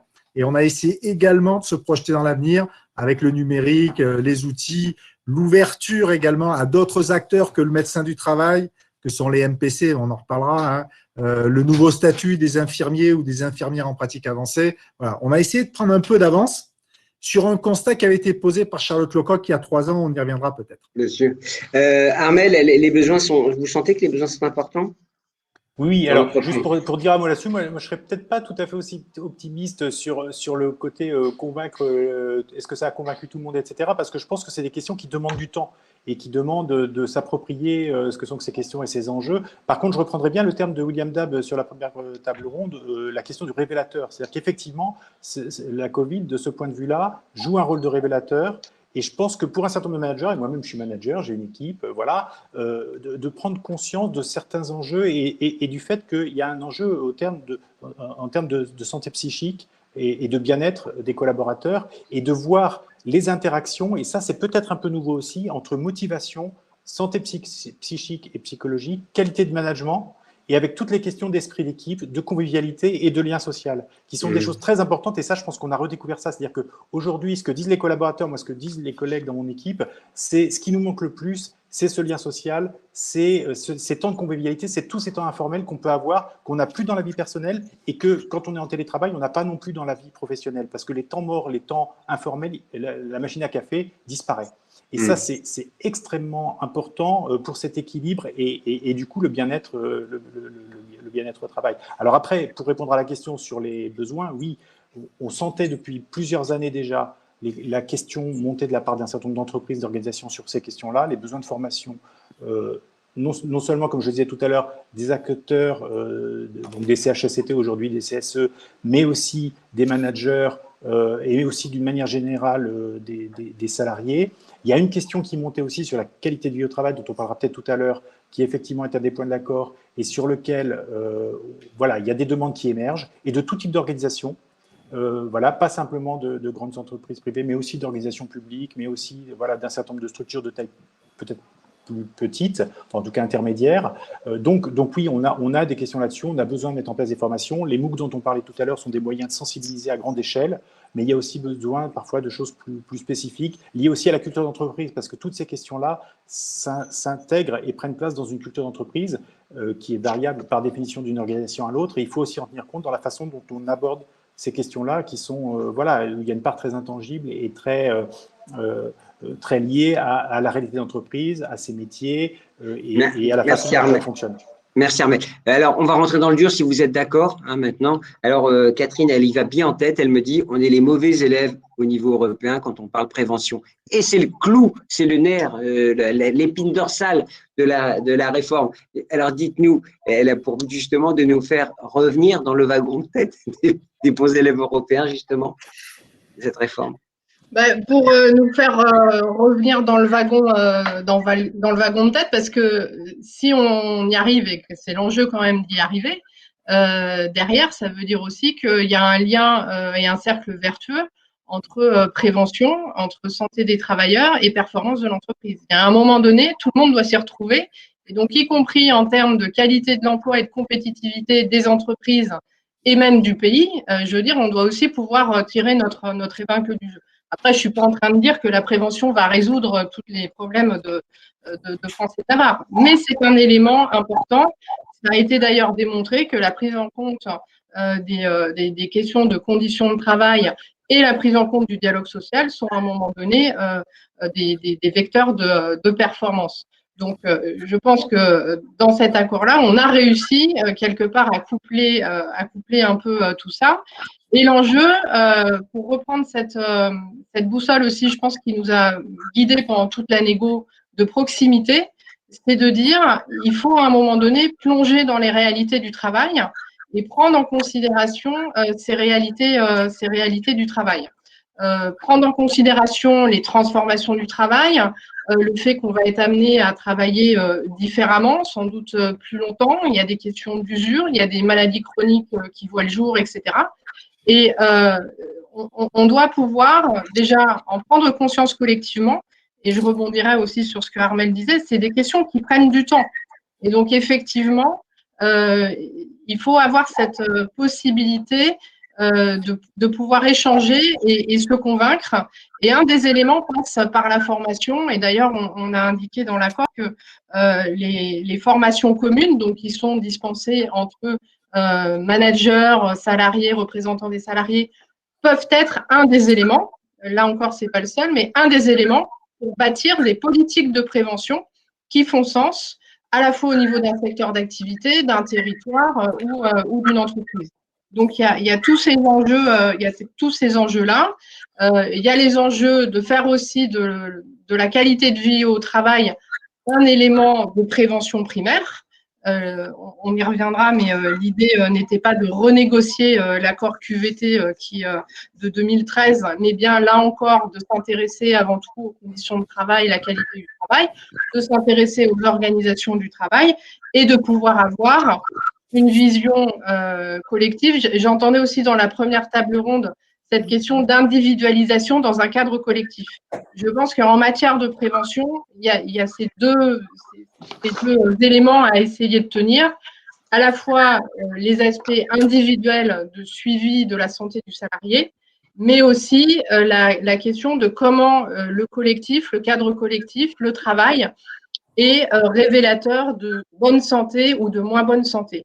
Et s'intéresser collectivement autour de ces questions-là, avec les bons acteurs qui peuvent accompagner les entreprises en proximité, c'est un des enjeux principaux. La prévention, donc c'est ça. Ouais, c'est ça. Jean-Luc, votre commentaire sur le sujet aussi, puisque on parlait des points clés, notamment le socle de la prévention qui fait de nous, pour l'instant, le plus mauvais élève, un des plus mauvais élèves européens. Oui, alors peut-être en écho à ce qui a été dit en début de cette table et puis de la précédente, c'est que souvent on caractérisait le monde de l'entreprise à travers des mots comme pénibilité, souffrance au travail, etc. Et puis le Covid passe par là, les gens sont en télétravail et puis ils expriment un grand besoin de ce lien social et de ce qu'est la communauté entrepreneuriale, ces hommes et ces femmes qui font un collectif, qui s'entraident entre salariés, mais également direction et salariés. Et ça permet de rappeler quand même et de faire un focus sur les vertus de l'entreprise, de cette capacité à prendre en compte des situations particulières.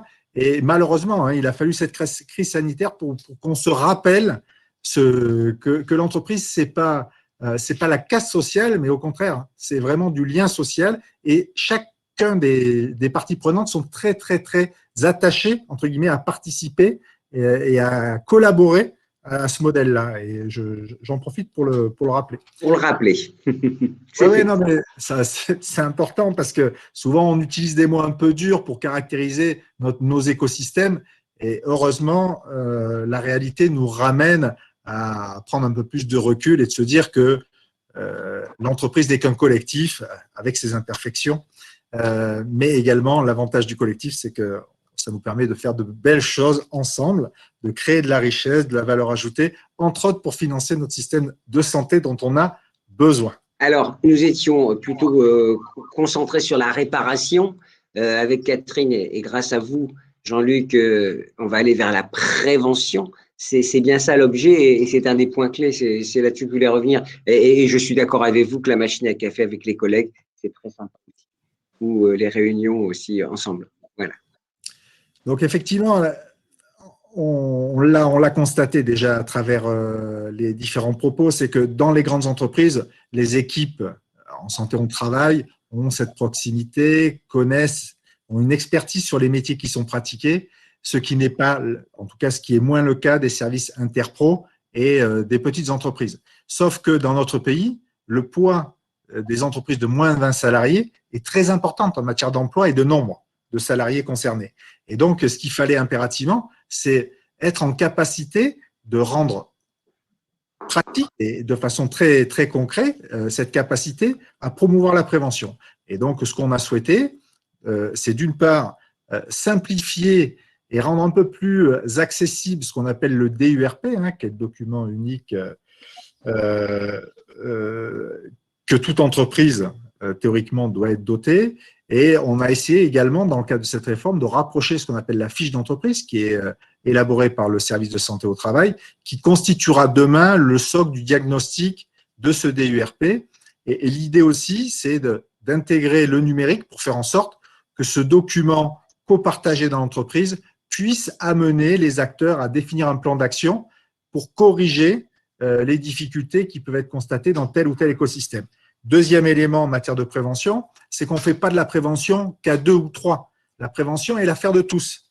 D'où l'émergence de ce passeport en matière de prévention, parce que si on fait cet effort, cette pédagogie autour de la prévention, plus on amène le collectif de l'entreprise à se préoccuper de ce sujet-là, eh bien, plus on aura de facilité, entre guillemets, à être vertueux en matière de prévention. Et donc là aussi, c'est une innovation portée par cette réforme. Même demain, dans le cadre de la mobilité des salariés, un salarié qui aura la capacité à montrer son engagement à travers des formations, à travers différents modules en matière de prévention, je pense que je serai à sa place, je le mettrai dans mon CV parce que c'est un élément déterminant pour un futur emploi ou dans le cadre de l'aide à sa mobilité. Donc, je vous donne quelques exemples pratico-pratiques des efforts qu'on a souhaité porter en matière de prévention dans le cadre de cette réforme. Parmi les points clés, on va les passer en revue, ça vous embête pas? Comme ça, on fera un peu de pédagogie tous ensemble. Et vous me dites si j'ai oublié quelque chose, parce que je suis pas un expert quand même de la santé au travail.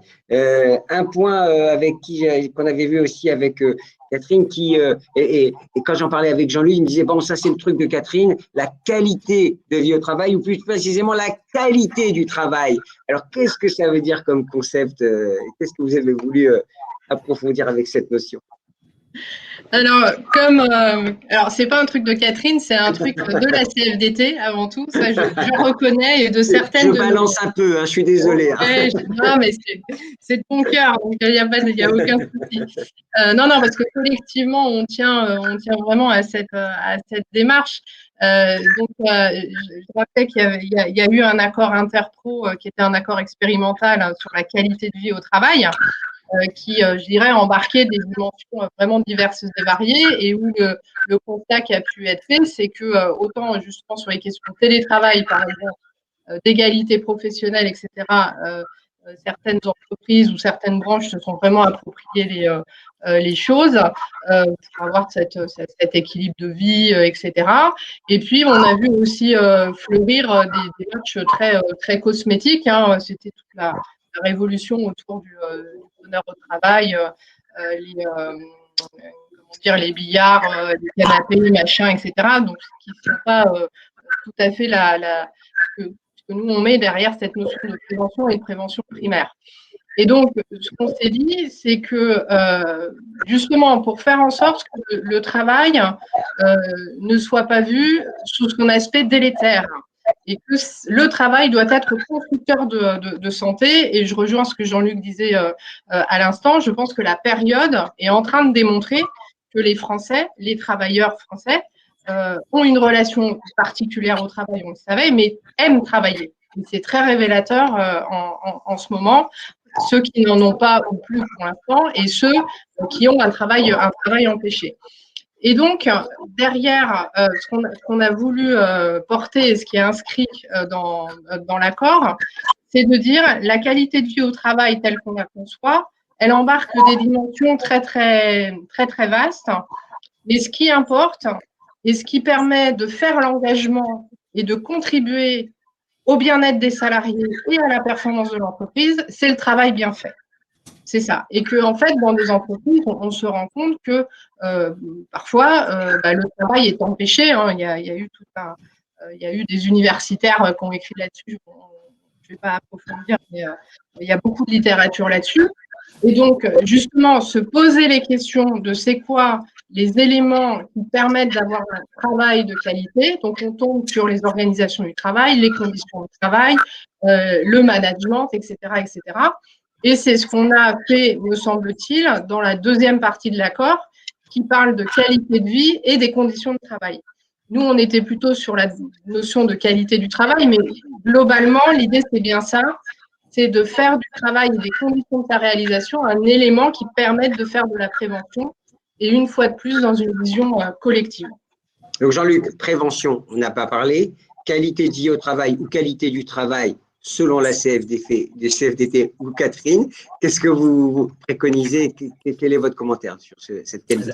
Autour de la qualité de vie au travail, il y a un sous-jacent qu'on appelle les RPRS, donc les risques psychosociaux, comme vous le savez.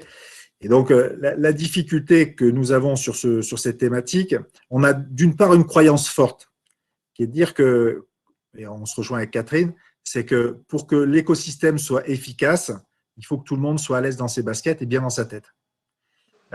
Seulement, l'origine du mal a souvent des sources diverses et variées. Et donc, c'est ce qu'on appelle des sources. L'origine est multifactorielle, c'est-à-dire que est-ce que c'est la contrariété de croiser son patron le matin qui vous met une peur, ou est-ce qu'en partant de la maison, vous êtes engueulé avec votre conjoint et ça vous met en mauvaise humeur pour la journée? Ou la voiture qui n'a pas démarré, vous m'aviez dit. Oui, effectivement, c'est un critère que je n'avais pas pris en compte.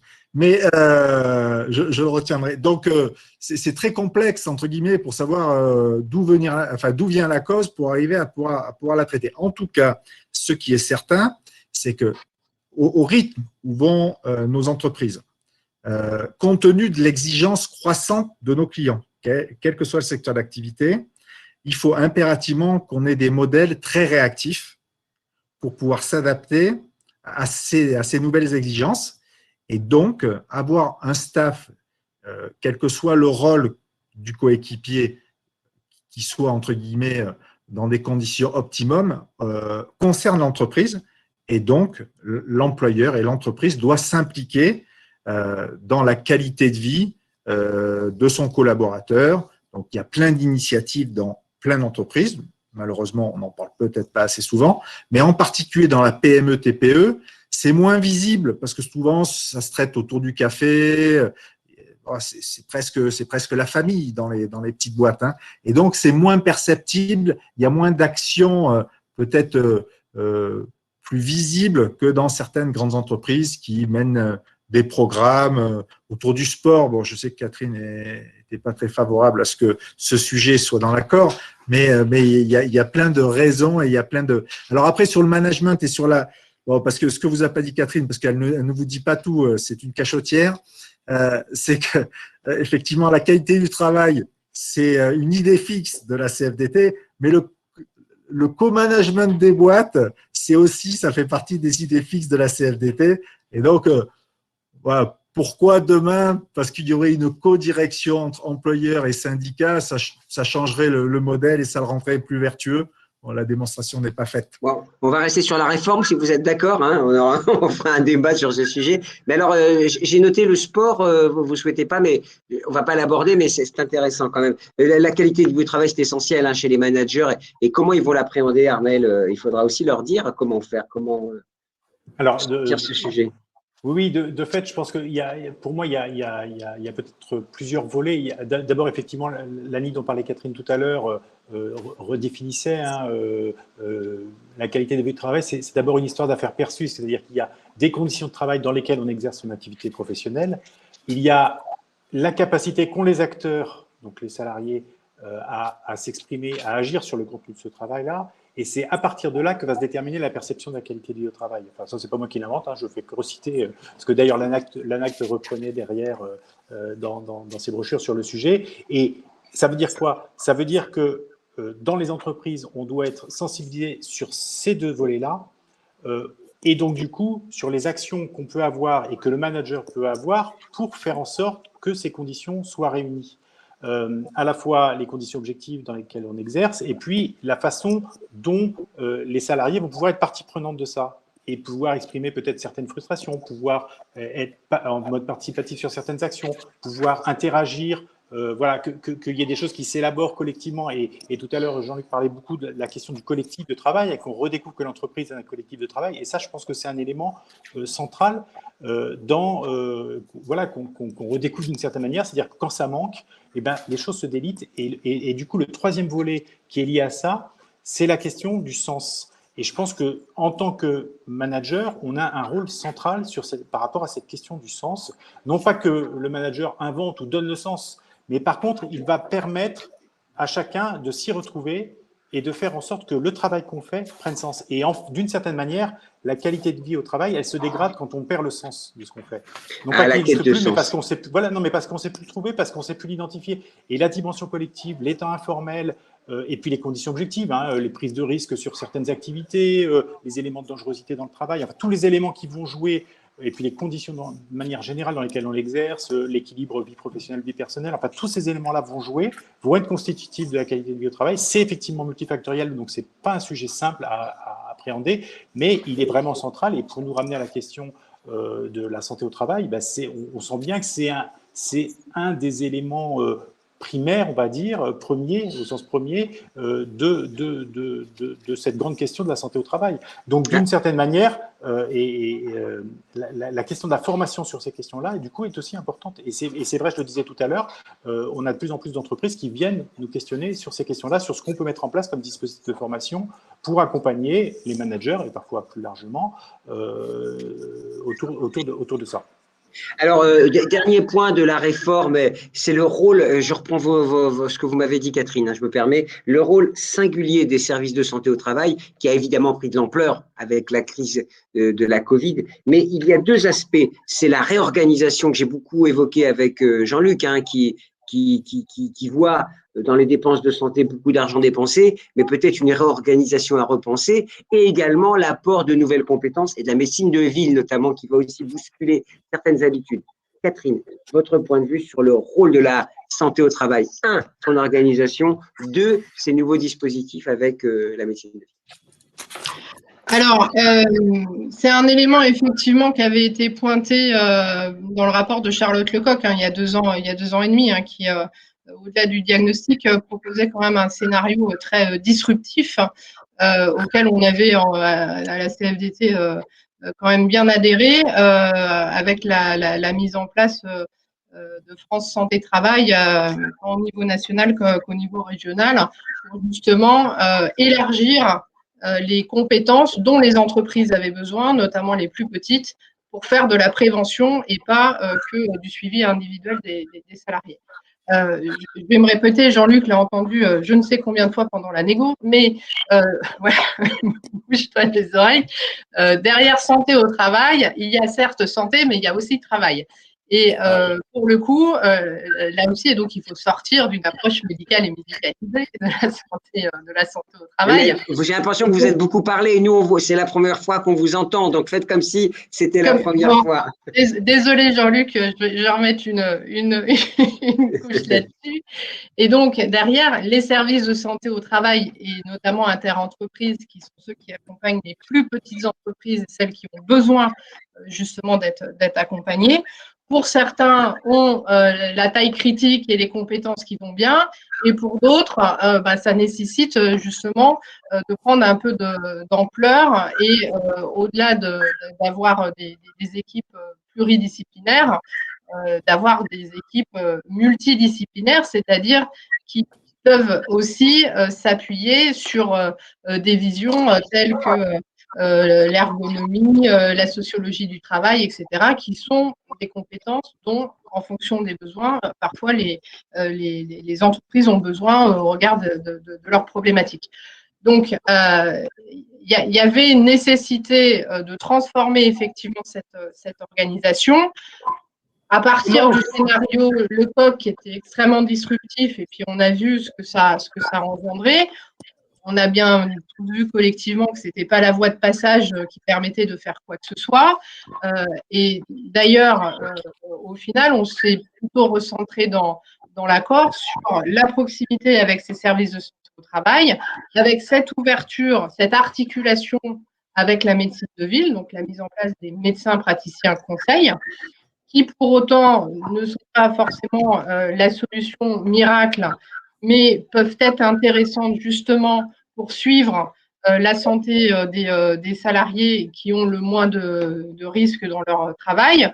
Modulo, ça c'est tous les enjeux de la mise en œuvre concrète. Modulo, le fait qu'entre les médecins praticiens correspondants, les services de santé au travail, il y ait bien une collaboration qui puisse vraiment prendre en compte les réalités du travail. Voilà, donc au demeurant, l'ouverture à cette médecine de ville et avec la mise en place des MPC se fait aussi en regardant dans les services de santé au travail non seulement quelle est la bonne taille critique, quelles sont les compétences à avoir, donc ça re-questionne aussi comment les médecins du travail reprennent leur place, comment les infirmiers en santé au travail ont un peu plus de délégation, etc.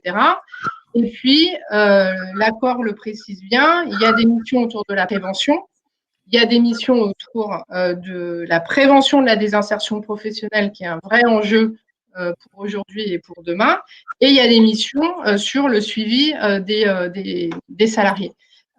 Et donc, c'est tout l'enjeu, justement, aussi d'avoir à la fois la taille critique et les bonnes compétences qu'ils font. Pour autant, il y a aussi une articulation à avoir avec les autres acteurs qui font de la prévention, qui sont à la fois les acteurs du handicap, par exemple, ou qui sont les acteurs qui ont des compétences historiques, j'ai envie de dire, sur la question de la qualité de vie au travail et des conditions de travail, qui sont le réseau ANACT-ARACT, ou alors les préventeurs que l'on trouve dans les CARSAT. Donc, un des enjeux, c'est l'articulation, notamment au niveau local, de tous ces acteurs-là. Donc là, vous êtes en train de nous expliquer que ça va changer, l'organisation, les nouveaux interlocuteurs, les nouveaux professionnels, comment ça va s'organiser? Parce que j'en ai quand on préparait, vous me disiez ce qu'on a connu hier, avec des bureaux peut-être plus concentrés, des bureaux plus pluridisciplinaires. Qu'est-ce qui va se passer concrètement? Ce qui va se passer, comment dire, c'est pas parce qu'on l'a inscrit dans un accord que d'un coup tout va se faire. C'est qu'il faut aussi qu'il y ait à un moment donné une prise en compte et une conviction commune et collective qui puisse se faire de l'intérêt de faire changer les choses et pour faire en sorte que la mayonnaise prenne, j'ai envie de dire. Et là, pour le coup, on a tous un rôle, et en particulier les signataires de l'accord que nous sommes, mais de notre côté, tous les militants qu'on a dans les entreprises, dans les branches, au niveau territorial, dans les services de santé au travail, etc. Et de la même façon, au niveau des employeurs, du management, et puis des autres acteurs. Il y a à un moment donné aussi le fait qu'il y a une proposition de loi qui va venir acter et, je dirais, inscrire dans le dur un certain nombre d'éléments. Il y a un engagement collectif qui doit aussi se faire, mais tout ne va pas se faire d'un coup de baguette magique. Hein. Il faut bien évidemment qu'on avance. La volonté, Jean-Luc, me semble-t-il, c'était un peu de bousculer l'organisation qui n'était pas optimum, enfin, me semble-t-il. Hein. Oui, effectivement, donc pour compléter ce que vient de dire Catherine, c'est qu'en matière d'organisation, on a souhaité mettre un seuil de 75 000 salariés pour chacun des services de santé au travail. Vous avez beaucoup de services de santé au travail qui ont 20 25 000 salariés. Et donc, ce qu'on souhaite, c'est qu'on pense qu'il faut obtenir une taille critique, non seulement pour faire des économies de gestion, mais surtout pour être en capacité de développer des équipes pluridisciplinaires par grande famille de métiers. En clair, ce qu'on reproche souvent aux médecins et aux équipes pluridisciplinaires, c'est que ce sont des généralistes, alors qu'on attend d'eux une prestation de spécialiste. Et donc, c'est très compliqué pour les équipes pluridisciplinaires de sauter du commerçant à la société high-tech, à l'industriel à 14 heures et on finit chez l'artisan maçon à 16 heures. C'est très compliqué, entre guillemets, d'avoir une connaissance précise des secteurs d'activité. Si on arrive à avoir des services qui ont cette taille critique, alors on pense qu'on aura une reconnaissance du service rendu par cette expertise des équipes pluridisciplinaires. Donc, c'est le pari de la spécialisation. Deux, on n'en a pas parlé, mais ce qui est important, c'est qu'un socle commun à l'ensemble de ces services va être institué hein, ce qui générera une cotisation qui sera harmonisée, et que au-delà du service, c'est une innovation dans le cadre de l'ANI, on va venir certifier par un tiers de confiance, on va certifier que le process, c'est-à-dire la façon d'apporter le service, est le même partout. Et cette certification servira au direct pour, entre guillemets, renouveler l'agrément pour les services. Donc, ce qui est important, c'est qu'on va venir, entre guillemets, exercer un contrôle bienveillant sur les bonnes pratiques des services pour justement apporter la garantie aux utilisateurs que, où qu'ils soient, ils sont traités, entre guillemets, avec la même volonté, la même qualité de service. Et puis, je le dis parce qu'on ne le dit jamais assez, mon cher Gilbert, c'est que remercions les employeurs d'avoir effectivement poussé cette porte du MPC, hein, du médecin praticien correspondant, pour trouver une solution, alors qui n'est pas idéale, mais entre guillemets, c'est une solution. Vous savez comme moi que la démographie des médecins du travail ne nous est pas favorable et que aujourd'hui, vous avez un certain nombre de médecins de ville qui, naturellement, de par leur formation, jouent la carte de la complémentarité avec les spécialistes. Mais bizarrement, il y avait une cloison entre la médecine de ville et la médecine du travail. Et ce qu'on a souhaité à travers ce statut du MPC, du médecin praticien correspondant, c'est de créer des passerelles pour, pourquoi pas, après un professionnel qui a fait de nombreuses années éreintantes en tant que généraliste, se dire je vais peut-être finir ma carrière dans un service de santé au travail parce que j'ai eu l'habitude de travailler avec eux. C'est un environnement qui me plaît. Et si on ne se fait pas se rencontrer les uns les autres, comment voulez-vous, entre guillemets, se comprendre et collaborer? C'est une des ambitions de l'ANI. On voit bien enfin, on peut se le dire quand même, ça marchait pas assez bien jusqu'à maintenant. Catherine, Jean-Luc, Armel, la santé au travail, enfin les services tels qu'ils étaient aujourd'hui organisés. Catherine, je vous vois dubitative. Je pense que c'était très hétérogène, les services de santé au travail inter-entreprise. En fonction des territoires, en fonction de l'histoire, on a toujours des services qui font très bien le job, y compris qui ont traversé la crise sanitaire en étant à l'initiative, etc. Et puis d'autres où c'est pas tout à fait ça, effectivement. Voilà. Après, derrière la question des services de santé au travail, il y a aussi toute l'articulation à faire avec les services de branche, les services autonomes aussi, qui sont assez intéressants parce que, comment dire, ce qu'il faut bien voir, c'est que dans l'accord tel qu'on l'a négocié, bien évidemment, il y a une focale sur les services de santé inter-entreprises parce que ce sont les PME qui ont le plus besoin d'être accompagnées. Au demeurant, il se passe aussi des choses dans les services dans des grandes entreprises qui ont d'autres moyens, etc. Et qu'un des intérêts, c'est aussi de regarder comment tout ça collabore. Voilà. Donc, le pari, c'est quand même transversalité, collaboration, complémentarité, et d'arrêter de se raisonner chacun dans son couloir et de dire qu'on a des compétences complémentaires et que, pour le coup, ça doit servir aux entreprises, aux employeurs, salariés, etc. Donc là, il y aura un boulot un travail. Armel, vous vouliez dire un mot? Oui, pour rebondir sur ce que disait Catherine à l'instant, moi je suis assez d'accord sur cette histoire, enfin cette question d'hétérogénéité. On avait des situations très différentes. Moi, pour avoir travaillé dans des structures de taille très différentes, des structures privées, publiques, de la petite TPE jusqu'à la grosse boîte, c'est vrai qu'on a des réalités très différentes qui avaient clairement un problème d'image d'un certain nombre de services de santé au travail, de médecins de prévention, et que il y avait clairement un enjeu. Donc de ce point de vue-là, je pense que, sans être spécialiste et expert de cette question, on peut que se réjouir des évolutions qui vont être apportées. Je pense aussi, et ça rejoint ce que disait Jean-Luc et qui fait écho à partir de mon expérience, c'est l'enjeu de compréhension des enjeux des entreprises par la médecine du travail. Et de fait, cette montée en compétences va permettre, à mon avis, d'avoir un meilleur dialogue et quelque part, on va dire, un socle commun d'échange entre l'entreprise d'un côté, les médecins du travail, parce que comme le disait Catherine tout à l'heure, c'est la médecine du travail. Et donc, ça apporte un certain nombre de spécificités dans la façon d'exercer et dans la façon de prendre en compte la réalité de l'entreprise dans laquelle le salarié vit, évolue et est confronté à un certain nombre de problématiques ou de difficultés d'ailleurs. Et donc, si on n'est pas conscient de ça, si on n'est pas capable de discuter avec le manager de l'entreprise, du service ou de l'entité dans laquelle évolue le salarié, on ne comprendra pas toute la problématique. Et donc, il y a des enjeux, à mon avis, assez importants autour de ça pour qu'il y ait une vraie efficacité et du coup un service rendu et à l'entreprise et à chacun des salariés qui vont consulter le médecin du travail pour justement qu'on apporte les bonnes réponses. Et à mon avis, autour de ça, il y a des enjeux auxquels, je pense, sur lesquels on va progresser.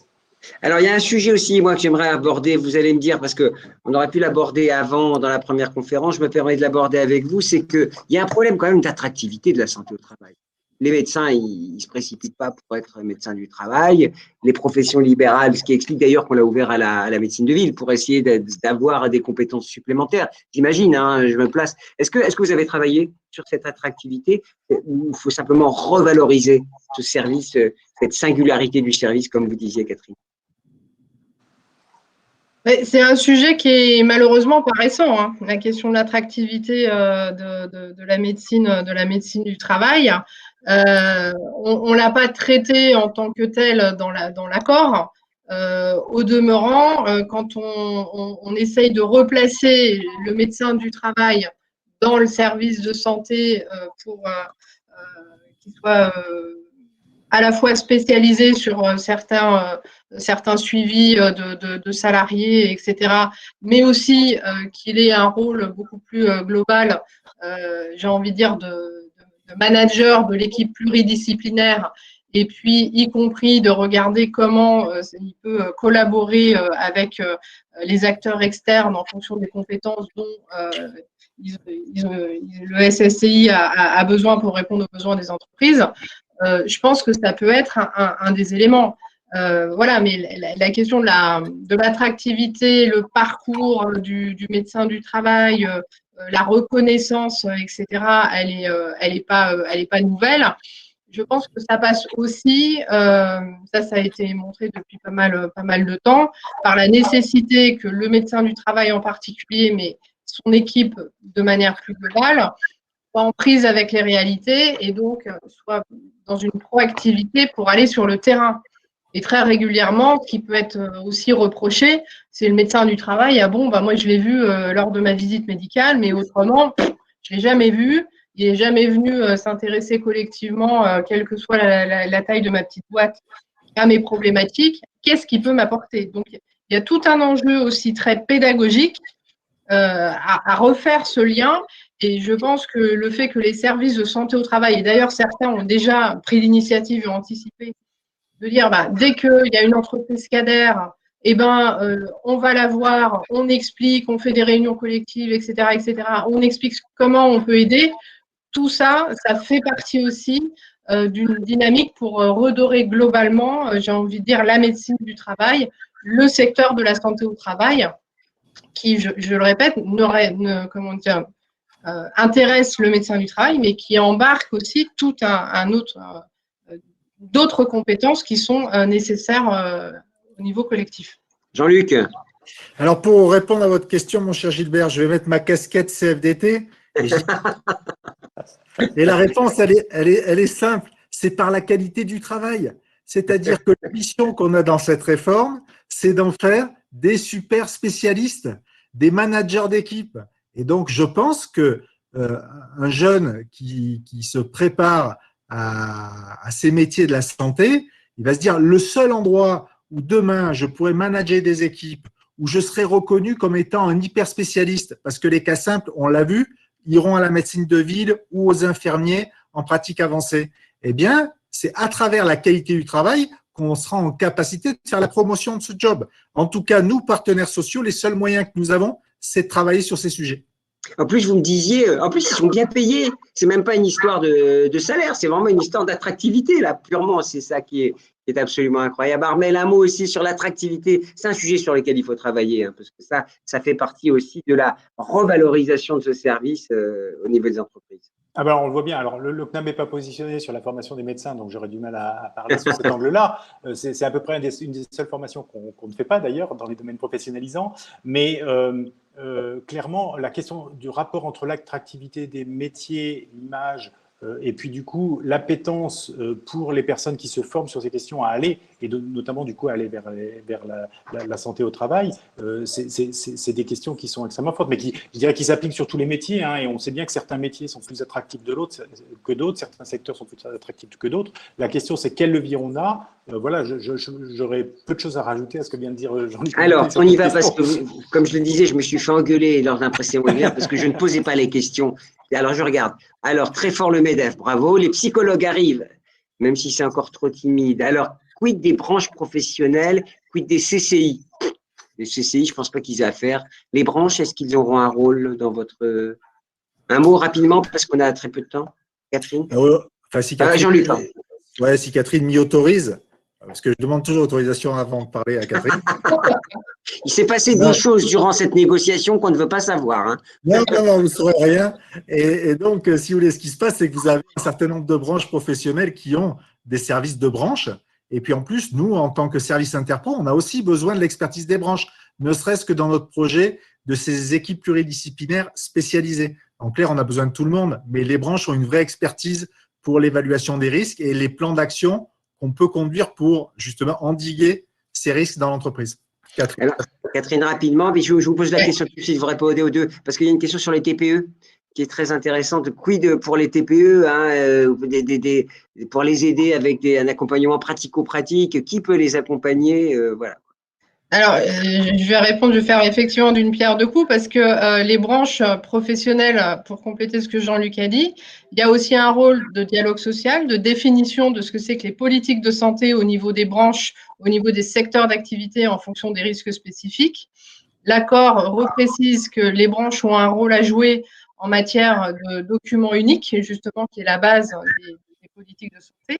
En matière de formation, il peut y avoir aussi des formations spécifiques en fonction des risques, etc. Et que tout l'enjeu, c'est d'être aussi support et de pouvoir fournir un certain nombre d'outillages aux entreprises et notamment aux plus petites. Et puis de manière très concrète, très factuelle, les premiers acteurs pour accompagner les TPE, PME, c'est bien les services de santé au travail, interentreprises en particulier, mais de branches aussi. Modulo la nécessité d'avoir d'autres compétences supplémentaires en fonction des besoins. Ok, ça y est, c'est fini. Comme disait Jean-Louis Aubert, voilà, c'est fini. Superbe chanson d'ailleurs, en fait. Je ne sais pas pourquoi je parle de Jean-Louis Aubert, vous m'avez inspiré. Sans doute. Armel, Jean-Luc, Catherine, alors merci beaucoup parce que c'était clair. C'est important de maîtriser ce sujet en cette période de pandémie. Hein. Vous vous doutez bien que on va tous avoir le regard fixé vers le service de santé au travail. On l'a vu, Catherine, c'est beaucoup plus simple dans les services intégrés. On avait Saint-Gobain, 200 000 collaborateurs, 35 000 en France. Bon, le service de santé au travail, il est consubstantiel à l'existence même de l'entreprise parce que s'il n'y en avait pas, ça poserait d'énormes problèmes. On voit bien qu'il y a tout un volant d'entreprises, 1 et 100 salariés qui peuvent être parfois, alors même s'il y a des obligations légales, on voit bien qu'il y a un chantier important. Jean-Luc, il appelle de ses voeux une meilleure productivité, hein, pour reprendre un terme qui est si cher aux chefs d'entreprise dans la gestion de la médecine du travail, une plus grande efficacité pour Catherine, hein, c'est déjà bien, pour faire de la meilleure prévention. Armel sera toujours là avec le CNAM, on le souhaite de toute façon. Merci beaucoup. Armel, vous répondez, il y a une question sur la SNCF et on reçoit des remerciements, ça veut dire qu'on a été très bon. Merci à tous, à très bientôt. Merci. Merci. Au revoir. Au revoir.